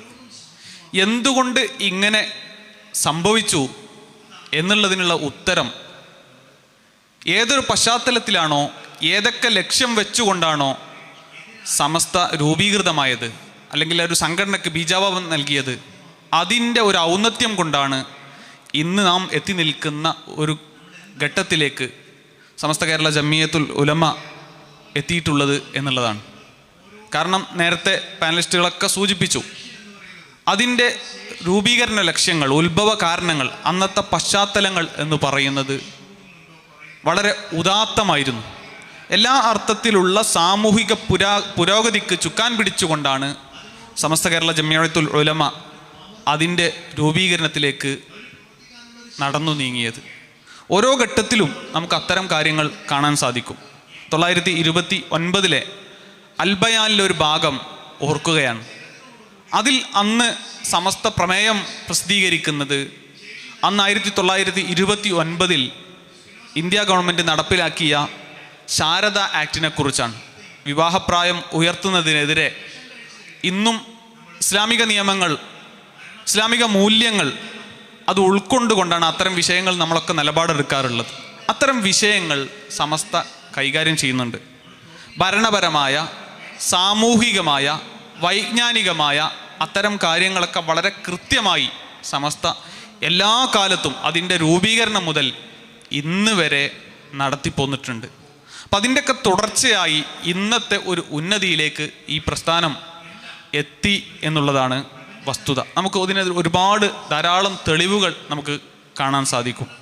അപ്പം അതിലേക്ക് വെളിച്ചം വീശുന്ന ധാരാളം തെളിവുകൾ നമ്മുടെ മുന്നിലുണ്ട്. നേരത്തെ കൊളോണിയൽ മോഡേണിറ്റിയെക്കുറിച്ച് പറഞ്ഞു. അതുപോലെ തന്നെ കൊളോണിയലിസം നമ്മുടെയൊക്കെ ചരിത്ര രചനകളെ, സാമൂഹിക വികാസ പ്രക്രിയകളെ സ്വാധീനിച്ചത് നാം കണ്ടിട്ടുണ്ട്. എന്നാൽ ഇത് ഡീകൊളോണൈസേഷൻ്റെ കാലഘട്ടമാണ്. കൊളോണിയൽ വൽക്കരണത്തിലൂടെ നമുക്ക് നഷ്ടമായ മൂല്യങ്ങളെ തിരിച്ചു പിടിച്ചുകൊണ്ട് നമ്മുടെ പാരമ്പര്യ ആശയങ്ങളെ സമൂഹത്തിൽ സ്ഥാപിക്കാനുള്ള ധാരാളം പഠനങ്ങൾ നടന്നുകൊണ്ടിരിക്കുന്നുണ്ട്. അതിൻ്റെ ഭാഗമായാണ്, കൊളോണിയൽ മോഡേണിറ്റിയുടെ ഭാഗമായാണ് ഇവിടെ സംഘടനകൾ രൂപീകൃതമായത്. സാമൂഹിക മാറ്റത്തിന് പ്രധാന ചുക്കാൻ വഹിച്ചത് ഇത്തരം മാറ്റങ്ങളാണ് എന്നൊക്കെ പറയാറുണ്ട്. എന്നാൽ അതിൻ്റെ മുമ്പ് തന്നെ തനതായ രീതിശാസ്ത്രങ്ങൾ ഈ സമൂഹം പിന്തുടരുന്നു എന്നാണ്. അതുപോലെ തന്നെ നമുക്ക് അത്തരം ടേംസുകൾ നമുക്ക് കാണാൻ പറ്റും. ഫ്രഞ്ച് ശാസ്ത്രജ്ഞനായ ഹേബർമാസിൻ്റെ പബ്ലിക് സ്ഫിയർ എന്ന് പറയുന്ന കൺസെപ്റ്റ് ഉണ്ട്. അതുപോലെ തന്നെ കമ്മ്യൂണിറ്റി ഫോർമേഷൻ. ഈ തിയറിയിലൊക്കെ പൊതുവെ കേരളത്തിൽ അവതരിപ്പിക്കപ്പെട്ടുള്ളത് നമ്മുടെ സാമൂഹിക പുരോഗതിയോട് പുറംതിരിഞ്ഞു നിരുന്നവരെയാണ് അതിൻ്റെയൊക്കെ ഭാഗമായി പരിചയപ്പെടുത്താറുള്ളത്. എന്നാൽ നമ്മൾ ചരിത്രം വസ്തുതാപരമായി പരിശോധിച്ച് നോക്കുകയാണെങ്കിൽ സമസ്തയുടെ മുന്നേറ്റങ്ങളാണ് ഇത്തരം ഒരു കമ്മ്യൂണിറ്റി ഫോർമേഷനും ഡെവലപ്മെൻറ്റിനും ഒക്കെ നിദാനമായത് എന്ന് നമുക്ക് കാണാൻ സാധിക്കും. ഇൻഷാ അല്ലാഹ് ഇനി ഈ സെഷൻ ഇവിടെ അവസാനിക്കുകയാണ്. നമ്മുടെ സമയം പരിമിതമാണ്. ഇനി ഇൻട്രാക്ഷനുള്ള അവസരമാണ്. ആർക്കെങ്കിലൊക്കെ സംശയങ്ങളുണ്ടെങ്കിൽ അല്പസമയം കൊണ്ട് ചോദിക്കാമെന്ന് കൂടി അറിയിച്ചുകൊണ്ട് നിർത്തുന്നു. ഇവിടെ എൻ്റെ വലത്തും എടുത്തിരിക്കുന്നവർ വളരെ ആഴത്തിൽ ഹിസ്റ്ററിയിൽ, ചരിത്രത്തിൽ ഗവേഷണം നടത്തിക്കൊണ്ടിരിക്കുന്നവരാണ്. അതുകൊണ്ട് പുതിയ തലമുറയിലെ കുട്ടികൾ എന്നുള്ള നിലക്ക് നിങ്ങൾക്ക് ഏതർത്ഥത്തിലുള്ള ചോദ്യവും വളരെ പ്രസക്തമാണ്. അസ്സലാമു അലൈക്കും. നവോത്ഥാനത്തിൻ്റെ എണ്ണത്തിൽ പുത്തൻവാദികൾ എണ്ണുന്ന ആളുകളാണ് സനാഉദ്ദീൻ മക്തി തങ്ങളും അതുപോലെ ചാലിയത്ത് കുഞ്ഞുമദ ഹാജിയും. ഇതിൻ്റെ നിജസ്ഥിതി എന്താണ്?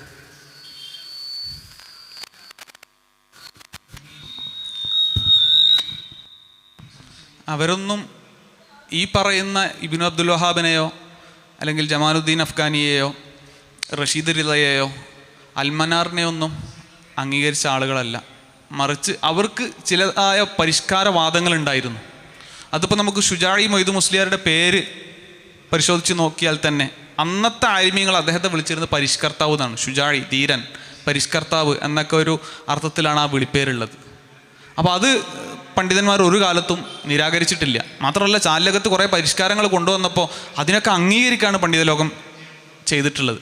അത് ചാലകത്ത് കൊണ്ടുവന്നതല്ല, അതിനു മുൻപ് തന്നെ മാതൃകയുണ്ട്. ചാലകത്ത് വാഴക്കാട് ദാറുൽ പോകുമ്പോൾ അവിടെ തൻമിയത്തുൽ ഉലൂം സഭ, തൻമിയത്തുൽ ഉലൂം മദ്രസ എന്ന് പറയുന്ന ഒരു സംവിധാനം നിലനിൽക്കുന്നുണ്ട്. അതിനെ പരിഷ്കരിച്ചാണ് ചാലകത്ത് അവിടേക്ക് കടന്നു വരുന്നത്. അപ്പോൾ ഒന്നിൻ്റെ തുടർച്ചയാണ്. ആ തുടർച്ചയുടെ ഭാഗമായിരുന്നു സനാഉല്ലാ മക്തി തങ്ങളും അതുപോലെ ചാലകത്ത് കുഞ്ഞഹമ്മദ് ഹാജിയും ഒക്കെ. എനിക്ക് തോന്നുന്ന വേറൊരു കാര്യം, ഈ ചാലകത്ത് ആണെങ്കിലും മക്തി തങ്ങളാണെങ്കിലും അവരുടേതായ കാലഘട്ടങ്ങളിൽ ചില ഡിബേറ്റുകൾക്ക് തുടക്കം ഇട്ടിരുന്ന ആൾക്കാരാണ്. ഇത്തരം ഡിബേറ്റുകൾ തുടങ്ങിയിട്ട ആൾക്കാരെ വിപ്ലവകാരികളായി നവോത്ഥാനവാദികൾ ഏറ്റെടുക്കുകയാണ് ചെയ്തത്. യഥാർത്ഥത്തിൽ ഞാൻ നേരത്തെ പറഞ്ഞ ട്രഡീഷൻ എന്നുള്ള ഒരു കൺസെപ്റ്റ് തലാൽ അസദ് മുന്നോട്ട് വെക്കുന്നതിൽ ഞാൻ കഴിഞ്ഞ സെഷനിൽ സംസാരിച്ചിരുന്നു ആ കാര്യം. അതിൽ അദ്ദേഹം ഏറ്റവും പ്രധാനപ്പെട്ട ഒരു പോയിൻ്റായിട്ട് പറയുന്നത്, ഒരു ട്രഡീഷനുള്ളിൽ പലതരത്തിലുള്ള ഡിബേറ്റുകൾ ഉൾക്കൊള്ളും. അതൊരു ഇൻ്റലക്ച്വൽ കപ്പാസിറ്റി ഓഫ് ട്രഡീഷൻ എന്നുള്ള അർത്ഥത്തിലാണ് മനസ്സിലാക്കേണ്ടത്. ആ അർത്ഥത്തിൽ ചാലകത്ത് കുഞ്ഞഹമ്മദ് ഹാജി ആണെങ്കിലും മക്തി തങ്ങളാണെങ്കിലും അവർ മുന്നോട്ട് വെച്ചിട്ടുള്ള ചില ആർഗ്യുമെൻറ്റുകൾ ഒരുപക്ഷെ ആ കാലഘട്ടത്തിൽ പണ്ഡിതന്മാർക്കിടയിൽ വലിയ ചർച്ചകൾക്ക് വഴിയൊരുക്കിയ ചില ആർഗ്യുമെൻറ്റുകൾ ആണതൊക്കെ. അത്തരത്തിലുള്ള ആർഗ്യുമെൻറ്റുകൾ അവർ മുന്നോട്ട് വെച്ചു എന്നുള്ളത് കൊണ്ട് അവരെ പാരമ്പര്യവാദികൾ എന്നുള്ളതിൽ നിന്ന് ചിലർ തട്ടിപ്പറിച്ചെടുക്കാൻ ശ്രമിക്കുന്നുണ്ടെങ്കിൽ അതിനെയാണ് നമ്മൾ പ്രതിരോധിക്കേണ്ടത്. ആർക്കും ആരെയും വിട്ടുകൊടുക്കേണ്ട ആവശ്യമില്ലല്ലോ. ഇവരുടെ രചനകൾ തന്നെ ഇപ്പോൾ മക്തിത്തങ്ങളുമായി ബന്ധപ്പെട്ട് കഴിഞ്ഞ ഒരു പതിറ്റാണ്ടിൽ വിശാലമായ ചർച്ചകൾ കേരളത്തിൽ അരങ്ങേറിയിട്ടുണ്ട്. മക്തിത്തങ്ങളുടെ സമ്പൂർണ്ണ കൃതികൾ കേരളത്തിലെ ഒരു അറിയപ്പെട്ട പബ്ലിക്കേഷൻ പുറത്തിറക്കിയ സമയത്ത് മക്തിത്തങ്ങൾ പാരമ്പര്യവാദിയാണ് എന്ന് കൃത്യമായി അടയാളപ്പെടുത്തുന്ന അദ്ദേഹത്തിൻ്റെ ഒരു രചനയും അതിൽ ഉൾപ്പെടുത്തിയിട്ടില്ല. അത് പിന്നീട് ഗവേഷകർ കണ്ടെത്തുകയും ഇത് ഒരു കൃത്യമായിട്ടുള്ള രാഷ്ട്രീയത്തിൻ്റെ പുറത്താണ് ചില രചനകളെ അവഗണിച്ചത് എന്ന് അവർ ആരോപിക്കുകയും ചെയ്യുന്നുണ്ട്. അപ്പോൾ ഇങ്ങനെയുള്ള ചില രാഷ്ട്രീയ താല്പര്യങ്ങൾ കേരളത്തിലെ നവോത്ഥാന ചാപ്പകൾക്കും വാദങ്ങൾക്കൊക്കെ ഉണ്ട് എന്നുള്ള ഒരു തിരിച്ചറിവ് നമുക്കുണ്ടാവുന്നത് നന്നാവും. അതിനൊരു പൊതുമാനദണ്ഡം പറഞ്ഞാൽ തജ്ദീദാണ് ഇവരൊക്കെ നടത്തിയത്. തജ്ദീദ് എന്ന് പറഞ്ഞാൽ ഇപ്പോൾ ഒരു വീട്, അത് ഒരു പഴയ വീടാണ്, പെയിൻ്റൊക്കെ പോയിട്ടുണ്ട്, അങ്ങനെയൊക്കെ നിൽക്കുകയാണെങ്കിൽ അതിനൊന്ന് റിനോവേറ്റ് ചെയ്താൽ അതിനാണ് തജ്ദീദ് എന്ന് പറയുക. ആ വീടിനെ അവിടുന്ന് പൊളിച്ച് നീക്കിയിട്ട് വേറൊരു വീടാണ് അവിടെ സ്ഥാപിക്കേണ്ടത് എന്നുള്ള വാദം ഇവിടെ ഇന്ന് വരെ നടന്നു വന്നതൊക്കെ ശിർക്കാണ്, ഇനിയുള്ളതാണ് തൗഹീദ് എന്നുള്ള വാദം. അത് തജ്ദീദല്ല, അത് ഒരു പുതിയൊരു കൺസ്ട്രക്ഷനാണ്, പുതിയൊരു നിർമ്മിതിയാണ്. അപ്പോൾ അതുകൊണ്ട് മക്തിത്തങ്ങളാണെങ്കിലും അതുപോലെ ചാലകത്താണെങ്കിലും ഇങ്ങനെ നമ്മൾ അറിയപ്പെടുന്ന പഴയകാലത്തെ നേതാക്കളെ പലരും എടുത്തു നോക്കിയാൽ അവർ തജ്ദീദാണ് നടത്തിയിട്ടുള്ളത്. അവരുടെ ഇജ്തിഹാദ് അനുസരിച്ചിട്ടുള്ള ഒരു തജ്ദീദ്. അതില്ലാതെ അന്നത്തെ വഹാബികളോ ഇന്നത്തെ വഹാബികളോ അല്ലെങ്കിൽ നവീനവാദികളോ ആരും വാദിക്കുന്ന ഒരു പുതിയൊരു കൺസ്ട്രക്ഷൻ നിർമ്മിതി അവരാരും നിർമ്മിക്കാൻ ശ്രമിച്ചിട്ടുമില്ല. അവർക്ക് അങ്ങനെ ഒരു വാദവുമില്ല. ഒരുപാട് മുന്നേറ്റങ്ങളും കാര്യങ്ങളൊക്കെ സംസ്ഥാന നേതൃത്വത്തിൽ ഇപ്പം നടന്നുകൊണ്ടിരിക്കുന്നുണ്ടല്ലോ. അപ്പോൾ പൊതുവെ ഇപ്പോൾ നിലവിൽ പുതിയ പഠനങ്ങൾ നമ്മുടെ സമസ്തയെ കുറിച്ചിട്ടും അതുപോലെ നമ്മുടെ കേരളത്തിലെ മുസ്ലിം സമൂഹത്തിനെ കുറിച്ചൊക്കെ പുറത്തു വരുമ്പോൾ അപ്പോൾ ഒരു ആക്ഷേപം എന്നുള്ളത് പൊതുവെ നമ്മൾ ഒരു പാരമ്പര്യമാണ്, അതുപോലെ നമ്മൾ പാരമ്പര്യത്തിനെ പരമാവധി സംരക്ഷിക്കണം, നമ്മുടെ ലൊക്കാലിറ്റിയെയും അതുപോലെ നമ്മുടെ റീജിയണലിസത്തിനെയും പരമാവധി പരിപോഷിപ്പിക്കണം, അതിനെ മുറുകെ പിടിച്ച് പോകണം എന്നുള്ള ഒരു നിലപാടാണല്ലോ സംസ്ഥക്കുള്ളത്. അപ്പോൾ ഈ ഒരു കേസിൽ ഞാൻ കഴിഞ്ഞ ഒരു ഗെൻറ്റ് യൂണിവേഴ്സിറ്റിയിലെ ഒരു പ്രൊഫസറുണ്ട്, സാറ മോണ്ടിനിയർ. അപ്പോൾ സിറാജിനെ ഒരു അറിയായിരിക്കും. അപ്പോൾ അവരൊരു പഠനമുണ്ട്, കേരളത്തിലെ പള്ളികളെ കുറിച്ചിട്ടുള്ളതാണ് പഠനമുള്ളത്. അപ്പോൾ ഇതിൽ അവർ എന്തുകൊണ്ട് കേരളത്തിലെ മസ്ജിദുകൾക്ക് ഈ ഒരു കാലഘട്ടത്തിൽ പ്രത്യേകിച്ച് 2000-ൻ്റെ ശേഷമൊക്കെ ഒരു ഡ്രാസ്റ്റിക് ആയിട്ടുള്ള ഒരു ചേഞ്ച് വരുന്നു, പ്രത്യേകിച്ച് ആർക്കിടെക്ചർ മേഖലയിൽ ആർട്ടിസ്റ്റിക് മേഖലയിലൊക്കെ എങ്ങനെ ഈ ഒരു ചേഞ്ച് വരുന്നു എന്നുള്ളൊരു വാദം അവരെ ഒരു ആർഗ്യുമെൻ്റ് നടത്തുന്നതിൽ പറയുന്നുണ്ട്.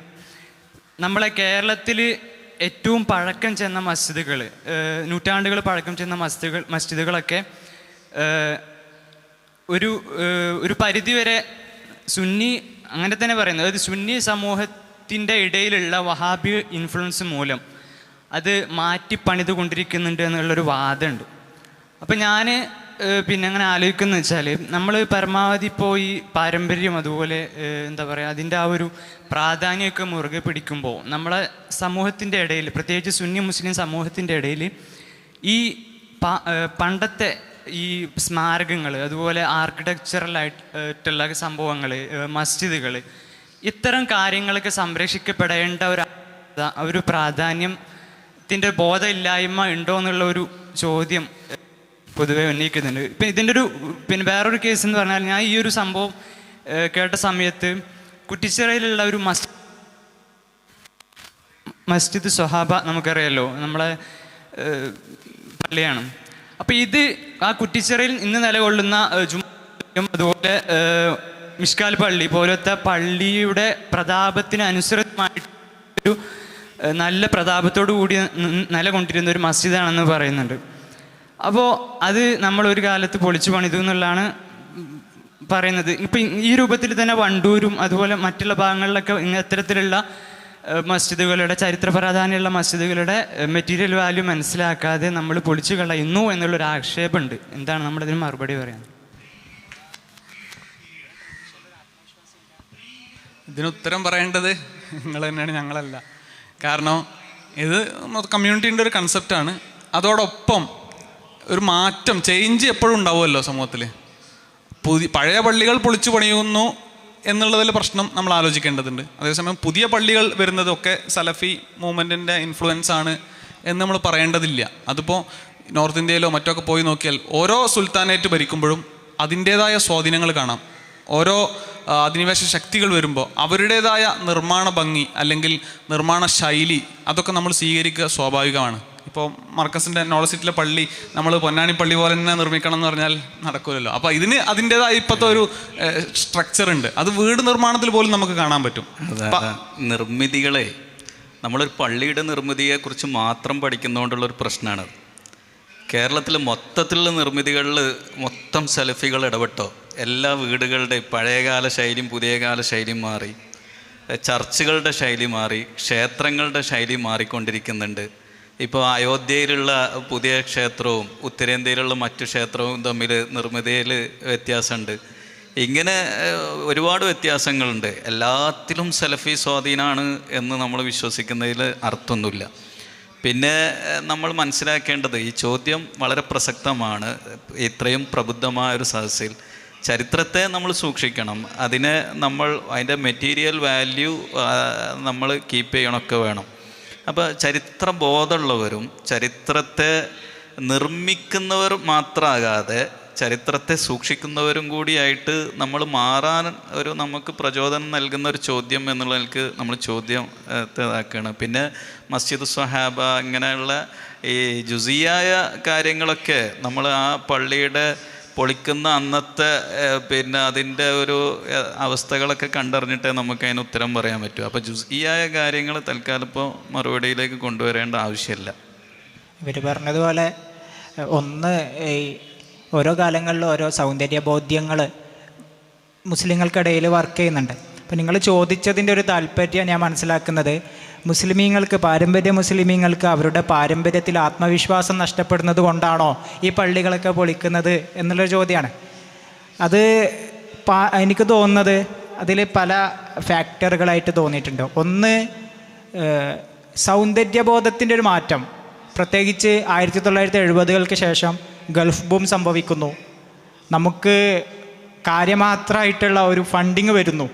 ആ ഫണ്ടിങ് വരുന്നതോടുകൂടി ഗൾഫ് മാതൃകയിലുള്ള പള്ളികളാണ്, അല്ലെങ്കിൽ മിഡിൽ ഈസ്റ്റിലെ ഇസ്ലാമാണ് ശരിയായ ഇസ്ലാം എന്നുള്ള ഒരു കോൺസെപ്റ്റാണ് ഇത്തരത്തിലുള്ള പള്ളികൾ പൊളിക്കുന്നതിന് പിറകിൽ എന്നുള്ള ഒരു പഠനം എടുത്ത് വായിച്ചിരുന്നു. അപ്പോൾ അതിൻ്റെ ഒരു പ്രശ്നം, ലോകത്തിൻ്റെ വിവിധ ഭാഗങ്ങളിലുള്ള എല്ലാ ഇസ്ലാമും തനതായ ഇസ്ലാം തന്നെയാണ് എന്നുള്ള ഒരു നമ്മൾ നേരത്തെ യൂറോ സെൻട്രിസം പറഞ്ഞ പോലെ ഒരു മിഡിൽ ഈസ്റ്റ് സെൻട്രിസം വർക്ക് ചെയ്യുന്നുണ്ടോ ഇസ്ലാമിക് ചിന്തകളിൽ, ഇസ്ലാമിക് സ്റ്റഡീസുകളിൽ നിന്നുള്ള ഒരു ആശങ്കയും അതോടൊപ്പം കാണേണ്ടതാണ്. അപ്പോൾ എനിക്ക് തോന്നുന്നത് ഈ ഗൾഫ് ബൂമിനോടൊപ്പം തന്നെ നമ്മൾ മിഡിൽ ഈസ്റ്റിൽ നിന്ന് മനസ്സിലാക്കിയ ഒരു ആർക്കിടെക്ചറിൻ്റെ ഇൻഫ്ലുവൻസും ഇവിടെ പ്രവർത്തിക്കുന്നുണ്ട്. അതോടൊപ്പം ഉസ്താദ് പറഞ്ഞതുപോലെ ചരിത്രബോധമില്ലായ്മ എന്നുള്ളത് വേറെ പ്രധാനപ്പെട്ട പ്രശ്നമാണ്. ഒരു ചരിത്ര വിദ്യാഭ്യാസം, അതിൻ്റെ സംരക്ഷണം വേണം,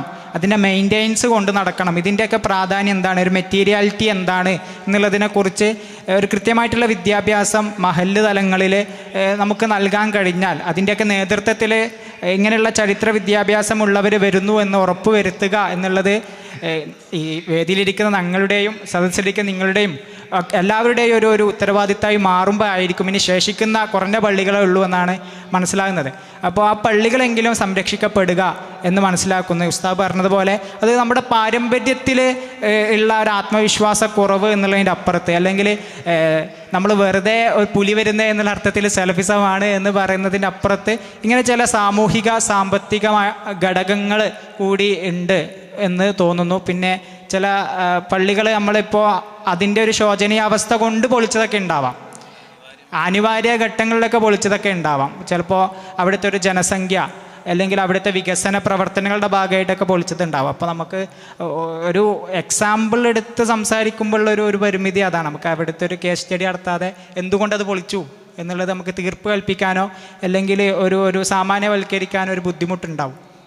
പള്ളിയുടെ വിഷയം സുഹൃത്ത് സൂചിപ്പിച്ചപ്പോൾ ഇപ്പോൾ നമ്മുടെ തിരൂരങ്ങാടി പള്ളി, അവിടെ ആലി മുസ്ലിയാർക്ക് വെടിയേറ്റ പാടുകൾ ഉണ്ടായിരുന്നു എന്നാണ്. അപ്പോൾ അത് ഈ ഒരു ഡോക്യുമെൻറ്റേഷൻ നടത്തുന്നതിൻ്റെ ഭാഗമായിട്ട് ചെന്ന സമയത്ത് കുറച്ച് കൊല്ലങ്ങൾക്ക് മുമ്പാണ്. അപ്പോൾ അത് പെയിൻ്റ് അടിച്ചിട്ട് അതിൻ്റെ പാടുകളൊക്കെ കാണുന്നില്ല. ഇപ്പോൾ സത്യത്തിൽ ആ പള്ളി അവിടെ ഇല്ല. അപ്പോൾ ഈ പള്ളിയുടെ പിറകിലുള്ള ഒരു മെറ്റീരിയൽ, അതിൻ്റെ ഒരു ഹിസ്റ്ററി, അതിൻ്റെ നമ്മൾ ഒരു ഭാഗത്ത് നമ്മളെ ചരിത്രം ഇല്ലാക്കുന്നു മനഃപൂർവ്വം, മറ്റൊരു ഭാഗത്ത് നമ്മളുടെ പൊട്ടത്തരം ഇങ്ങനെ ഒരു ഇപ്പൊ ആലി മുസ്ലിയാരെ കുറിച്ച് ആ വെടിയോ ഏറ്റവും എന്നുള്ള വിഷയത്തിന്റെ ഒന്നുകൂടി വ്യക്തമായി പറഞ്ഞാല് ആലി മുസ്ലിയാര് ബ്രിട്ടീഷുകാർക്ക് കീഴടങ്ങുന്നത് ആ പള്ളി പൊളിയരുത് എന്നുള്ളത് കൊണ്ടാണ്. ആ പള്ളിയിൽ നിന്ന് ആലി മുസ്ലിയാർ പുറത്തിറങ്ങുന്നത് അള്ളാഹുവിൻ്റെ ഭവനം പൊളിയരുത്, ഒരു ബ്രിട്ടീഷ് ആക്രമണത്തിൽ അള്ളാഹുവിൻ്റെ ഭവനം നിലംപൊത്തരുത് എന്നുള്ള താല്പര്യം കൊണ്ടും കൂടിയാണ്. ആ പള്ളിയാണ് പിന്നീട് നമുക്ക് സംരക്ഷിക്കാൻ കഴിയാതെ പോയത് എന്നുള്ളൊരു കാര്യമുണ്ട്. ഈ ഒരു കാര്യം ഞാൻ വളരെ വിഷമത്തോടെ സംസാരിക്കുന്ന ഒരാളെ ഞാൻ കണ്ടത് കെ സുരേന്ദ്രൻ മാഷിനെയാണ്. അദ്ദേഹം മലബാർ സമരവുമായി ബന്ധപ്പെട്ടുള്ള ഒരു ചർച്ചയിൽ അദ്ദേഹം പറയുന്നുണ്ട്, ആലി മുസ്ലിയാർ ഒരു പക്ഷേ കീഴടങ്ങിയത് ആ പള്ളിയെ സംരക്ഷിക്കാനായിരിക്കും, ആ പള്ളിയെ നിങ്ങൾ സംരക്ഷിച്ചോ എന്ന് ചോദിക്കുന്നുണ്ട്. അപ്പോൾ പിന്നെ ഒരർത്ഥത്തിൽ ഞാൻ പറഞ്ഞതുപോലെ ഇതിൻ്റെ ഒരു മെയിൻ്റെനൻസ് ഒരു ബാധ്യത ആയി മാറുകയും അല്ലെങ്കിൽ അവിടുത്തെ ഒരു ജനസംഖ്യയുടെ വികാസമൊക്കെ ആയിരിക്കാം ഒരു 70-കളിലെ 80-കളിലെയൊക്കെ ഒരു പശ്ചാത്തലത്തിൽ പൊളിക്കാൻ ബാക്കി ഞാൻ പറയാം. പിന്നെ നമ്മളൊക്കെ ചരിത്രത്തോട് വളരെ കൂറുള്ളവരാണ്, അതുകൊണ്ട് നമുക്കിങ്ങനെ പറയാൻ കഴിയും. പക്ഷേ ഉമ്മത്തിനോടും പള്ളിയോടും അവിടുത്തെ നാട്ടുകാരോടും സമൂഹത്തോടും കൂറുള്ള ഒരു വലിയൊരു സമൂഹം പുറത്ത് ജീവിക്കുന്നുണ്ട്. അവരെടുത്തൊരു തീരുമാനം ഒരു പക്ഷേ ചരിത്രത്തോട് വളരെയധികം പ്രതിപത്തിയുള്ള നമ്മൾ അനലൈസ് ചെയ്യുമ്പോൾ അതിൽ ചില തെറ്റുകളൊക്കെ കാണും. അപ്പോൾ അനാലിസിസ് എന്ന് പറഞ്ഞാൽ ഒരു കോണിലൂടെ മാത്രം ചെയ്യാതെ എല്ലാ പരിപ്രേക്ഷ്യത്തിലുള്ള അനാലിസിസിലൂടെ നമ്മൾ പോകുമ്പോൾ ആ പള്ളി, ആലി മുസ്ലിയാർ അത്രയും സംരക്ഷിച്ച പള്ളി, അതിന് ഖിയാമത്ത് നാൾ വരെ അവിടെ നിൽക്കേണ്ടതില്ല എന്ന് വളരെ ഉന്നതമായ ചില ആളുകൾ തീരുമാനിച്ചിട്ടുണ്ടാവും. അതിനത്രേ നമുക്ക് അതിന് പറയാൻ പറ്റും. അത് കോണ്ടെക്സ്റ്റ് എന്നുള്ളൊരു സാധനമാണ് ഉസ്താദ് പറയുന്നത്. ഒരു പക്ഷേ ആ പള്ളി പൊളിക്കൽ വളരെ അനിവാര്യ ഒരു ഘട്ടത്തിലായിരിക്കാം അന്ന് പൊളിച്ചത്. അപ്പോൾ നമുക്ക് ഇങ്ങനൊരു ഏതായാലും ഈ വിഷയം നടന്നു കഴിഞ്ഞല്ലോ. അപ്പോൾ ഇനി നമ്മുടെ മുന്നിലുള്ളൊരു മാതൃക ചേർമാൻ പെരുമാൾ പള്ളി ഇതേപോലെ പൊളിച്ചിരുന്നു, അതിപ്പോൾ റീകൺസ്ട്രക്ട് ചെയ്യപ്പെട്ടു. അപ്പോൾ ഇതേപോലെയുള്ള മാറ്റങ്ങൾ കമ്മ്യൂണിറ്റിയിൽ ഉണ്ടായാൽ നന്നാവും. അങ്ങനെയുള്ള പല നിർമ്മിതികളും പല ഭാഗത്തും ഇപ്പം നടന്നിട്ടുണ്ട്. അതോ പുതിയ പള്ളി മാറ്റിപ്പണിതപ്പോൾ പഴയ ആർക്കിടെക്ചറിലേക്ക് കൊണ്ടുവന്നു. ഇപ്പോൾ പൊന്നാനി മിസ്രി പള്ളി പൊളിക്കാൻ വേണ്ടി നിന്നിരുന്നു. ആ സമയത്താണ് അവിടുത്തെ സർക്കാരിൻ്റെ ഇടപെടൽ ഉണ്ടാവുകയും അത് അതേപോലെ സംരക്ഷിക്കുകയും ഒരു സംരക്ഷിത സ്മാരകമാക്കി മാറ്റുകയും ചെയ്ത്. അപ്പോൾ നമുക്ക് അത്തരം ഇടപെടലുകൾ നടത്തി അതിനെ പ്രൊട്ടക്റ്റ് ചെയ്യാനുള്ള മാർഗങ്ങൾ തേടുകയാണ് വേണ്ടത്. ചില സ്ഥലങ്ങളിൽ ആ പഴയ പള്ളി അതുപോലെ നിലനിർത്തുകയും പുതിയൊരു സ്ഥലം വാങ്ങിയിട്ട് പുതിയ പള്ളി നിർമ്മിക്കുകയൊക്കെ ചെയ്തിട്ടുണ്ട്. അത് ഓരോ നാടുകളിലെയും സാഹചര്യങ്ങൾ പോലെ ആയിരിക്കും. ഈ വിഷയമായിട്ട് കണക്റ്റഡ് അല്ലെങ്കിലും നാട്ടിലെ സാഹചര്യം, ആ പള്ളിയുടെ പഴയ ചരിത്രം നിങ്ങൾക്ക് ഞാൻ പറയുന്നത് മനസ്സിലാവുന്ന ഞാൻ മനസ്സിലാക്കുന്നത്. പൂർണ്ണമായിട്ടും സദസ്സെന്ന് പറയാൻ പറ്റിയതല്ല. ഏത് പള്ളിക്കും ഒരു പക്ഷേ അതിന് ഒരു പൂർവ്വചരിത്രം ഉണ്ടാവും. അത് എന്ന് എവിടെ നിർമ്മിക്കപ്പെട്ടു, ആ പള്ളി ആകുന്നതിന് മുമ്പ് ആ പള്ളി ഉണ്ടായിരുന്ന സ്ഥലത്ത് പിന്നെ എന്തായിരുന്നു ഉണ്ടായിരുന്നത്, ഇനി വരാൻ പോകുന്ന ഒരു സമൂഹത്തിൽ അതിനെ എങ്ങനെയാണ് വ്യാഖ്യാനിക്കുക എന്നൊക്കെയുള്ള ഒരുപാട് പ്രശ്നങ്ങൾ അതിൻ്റെ പിന്നിലുണ്ട്. നമ്മൾ എക്സാമ്പിൾ എടുത്ത് ചർച്ച ചെയ്യുമ്പോൾ അത്തരം പല പ്രശ്നങ്ങളും ഉൾക്കൊള്ളുന്നതിനെ ദീർഘദൃഷ്ടിയോടെ കണ്ടിട്ടാണ് ഈ ചരിത്ര ശോഷണങ്ങളൊക്കെ സംഭവിച്ചതെന്ന് നമുക്ക് മനസ്സിലാക്കണം. അത് വളരെ നല്ലൊരു അറിവാണ്. അത് നമ്മൾ ഈ ഒരു ചരിത്രം, അതിൻ്റെ ഒരു വസ്തുത, അതിൻ്റെ ഒരു ആവേശത്തിൽ ഇങ്ങനെ പറയുമ്പോൾ നമ്മളുടെ ഒരു ഇഖ്ലാസ് വേറൊന്നാണ്. അപ്പോൾ അതിൻ്റെ പിറകിൽ നിങ്ങളെ രഹസ്യങ്ങളൊന്നും നമുക്കറിയില്ല. പിന്നെ ഇപ്പോൾ ഈ ഞാൻ പുത്തനത്താണി ഒരു കോളേജിൽ, ഒരു പാരലൽ കോളേജിൽ പഠിപ്പിക്കുമ്പോൾ അവിടെ ഈ പാങ് എന്ന് വരുന്നൊരു കുട്ടിയുണ്ട്. അപ്പോൾ ആ കുട്ടി പാങ് എന്ന് പറയുമ്പോൾ തന്നെ മറ്റു കുട്ടികളൊക്കെ ഇങ്ങനെ നേരം വെളുക്കാത്ത നാട് എന്നുള്ള അർത്ഥത്തിൽ കുറേ മുസ്ലിം മെജോറിറ്റി ഉള്ള ക്ലാസ്സാണ്. അപ്പോൾ ഞാൻ ആ കുട്ടിയുടെ ഒരു അവസ്ഥ കണ്ടപ്പോൾ ഞാൻ പറഞ്ഞു, മുസ്ലിം കുട്ടികൾ കേൾക്കെ അവരെ ഫോക്കസ് ചെയ്ത് പറഞ്ഞു, സത്യത്തിൽ നേരം വെളുക്കാത്ത നാട് എന്ന് പറഞ്ഞ് നമ്മൾ അവളെ പറയുമ്പോഴും ഈ നമ്മളുടെയൊക്കെ ഒരു വെളിച്ചം പാങ്ങിൽ നിന്നാണ് വന്നിട്ടുള്ളത്.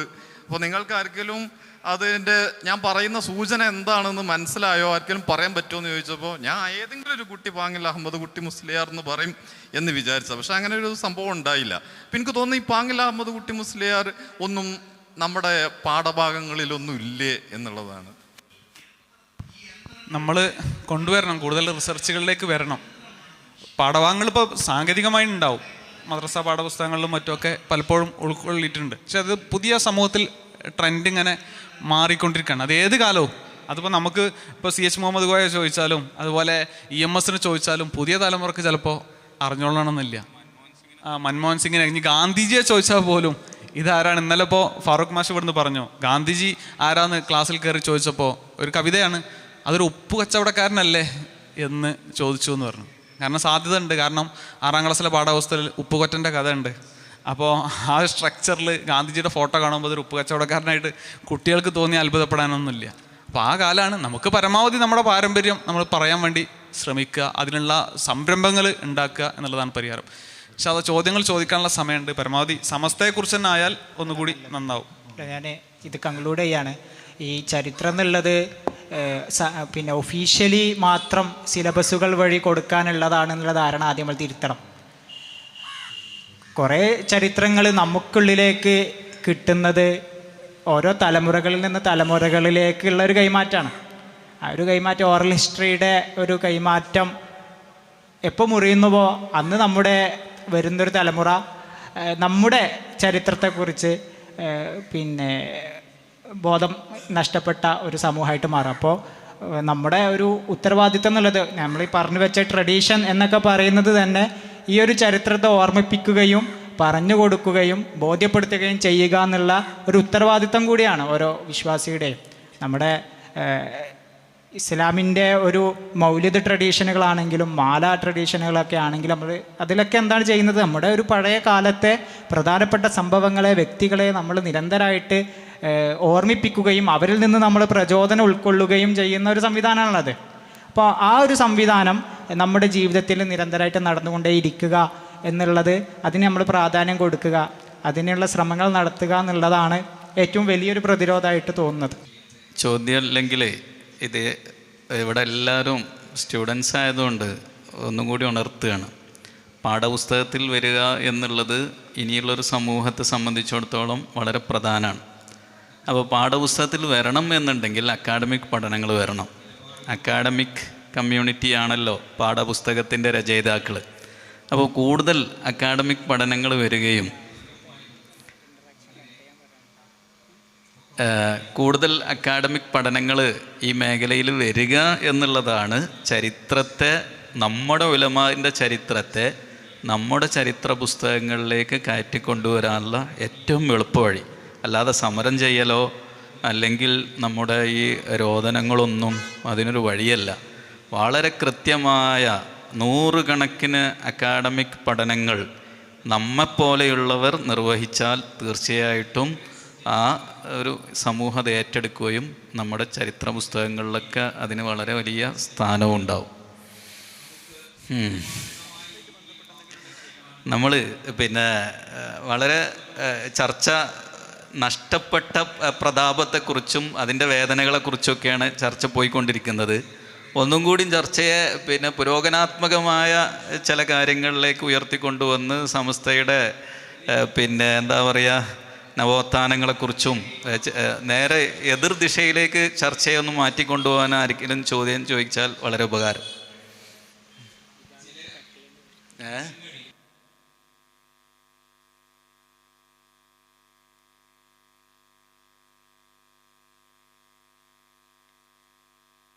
അതാ ഉമേർ ബുഖാറിൻ്റെ നിരീക്ഷണം.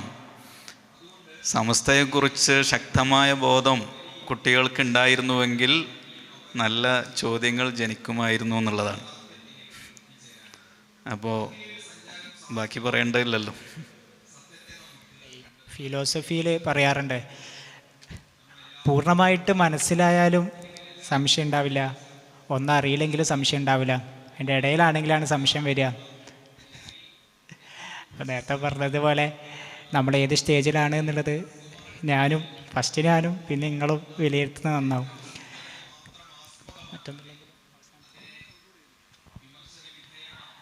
ഇൻഷാ അല്ലാഹ് നമ്മുടെ ചർച്ച ഇവിടെ കൺക്ലൂഡ് ചെയ്യുകയാണ്.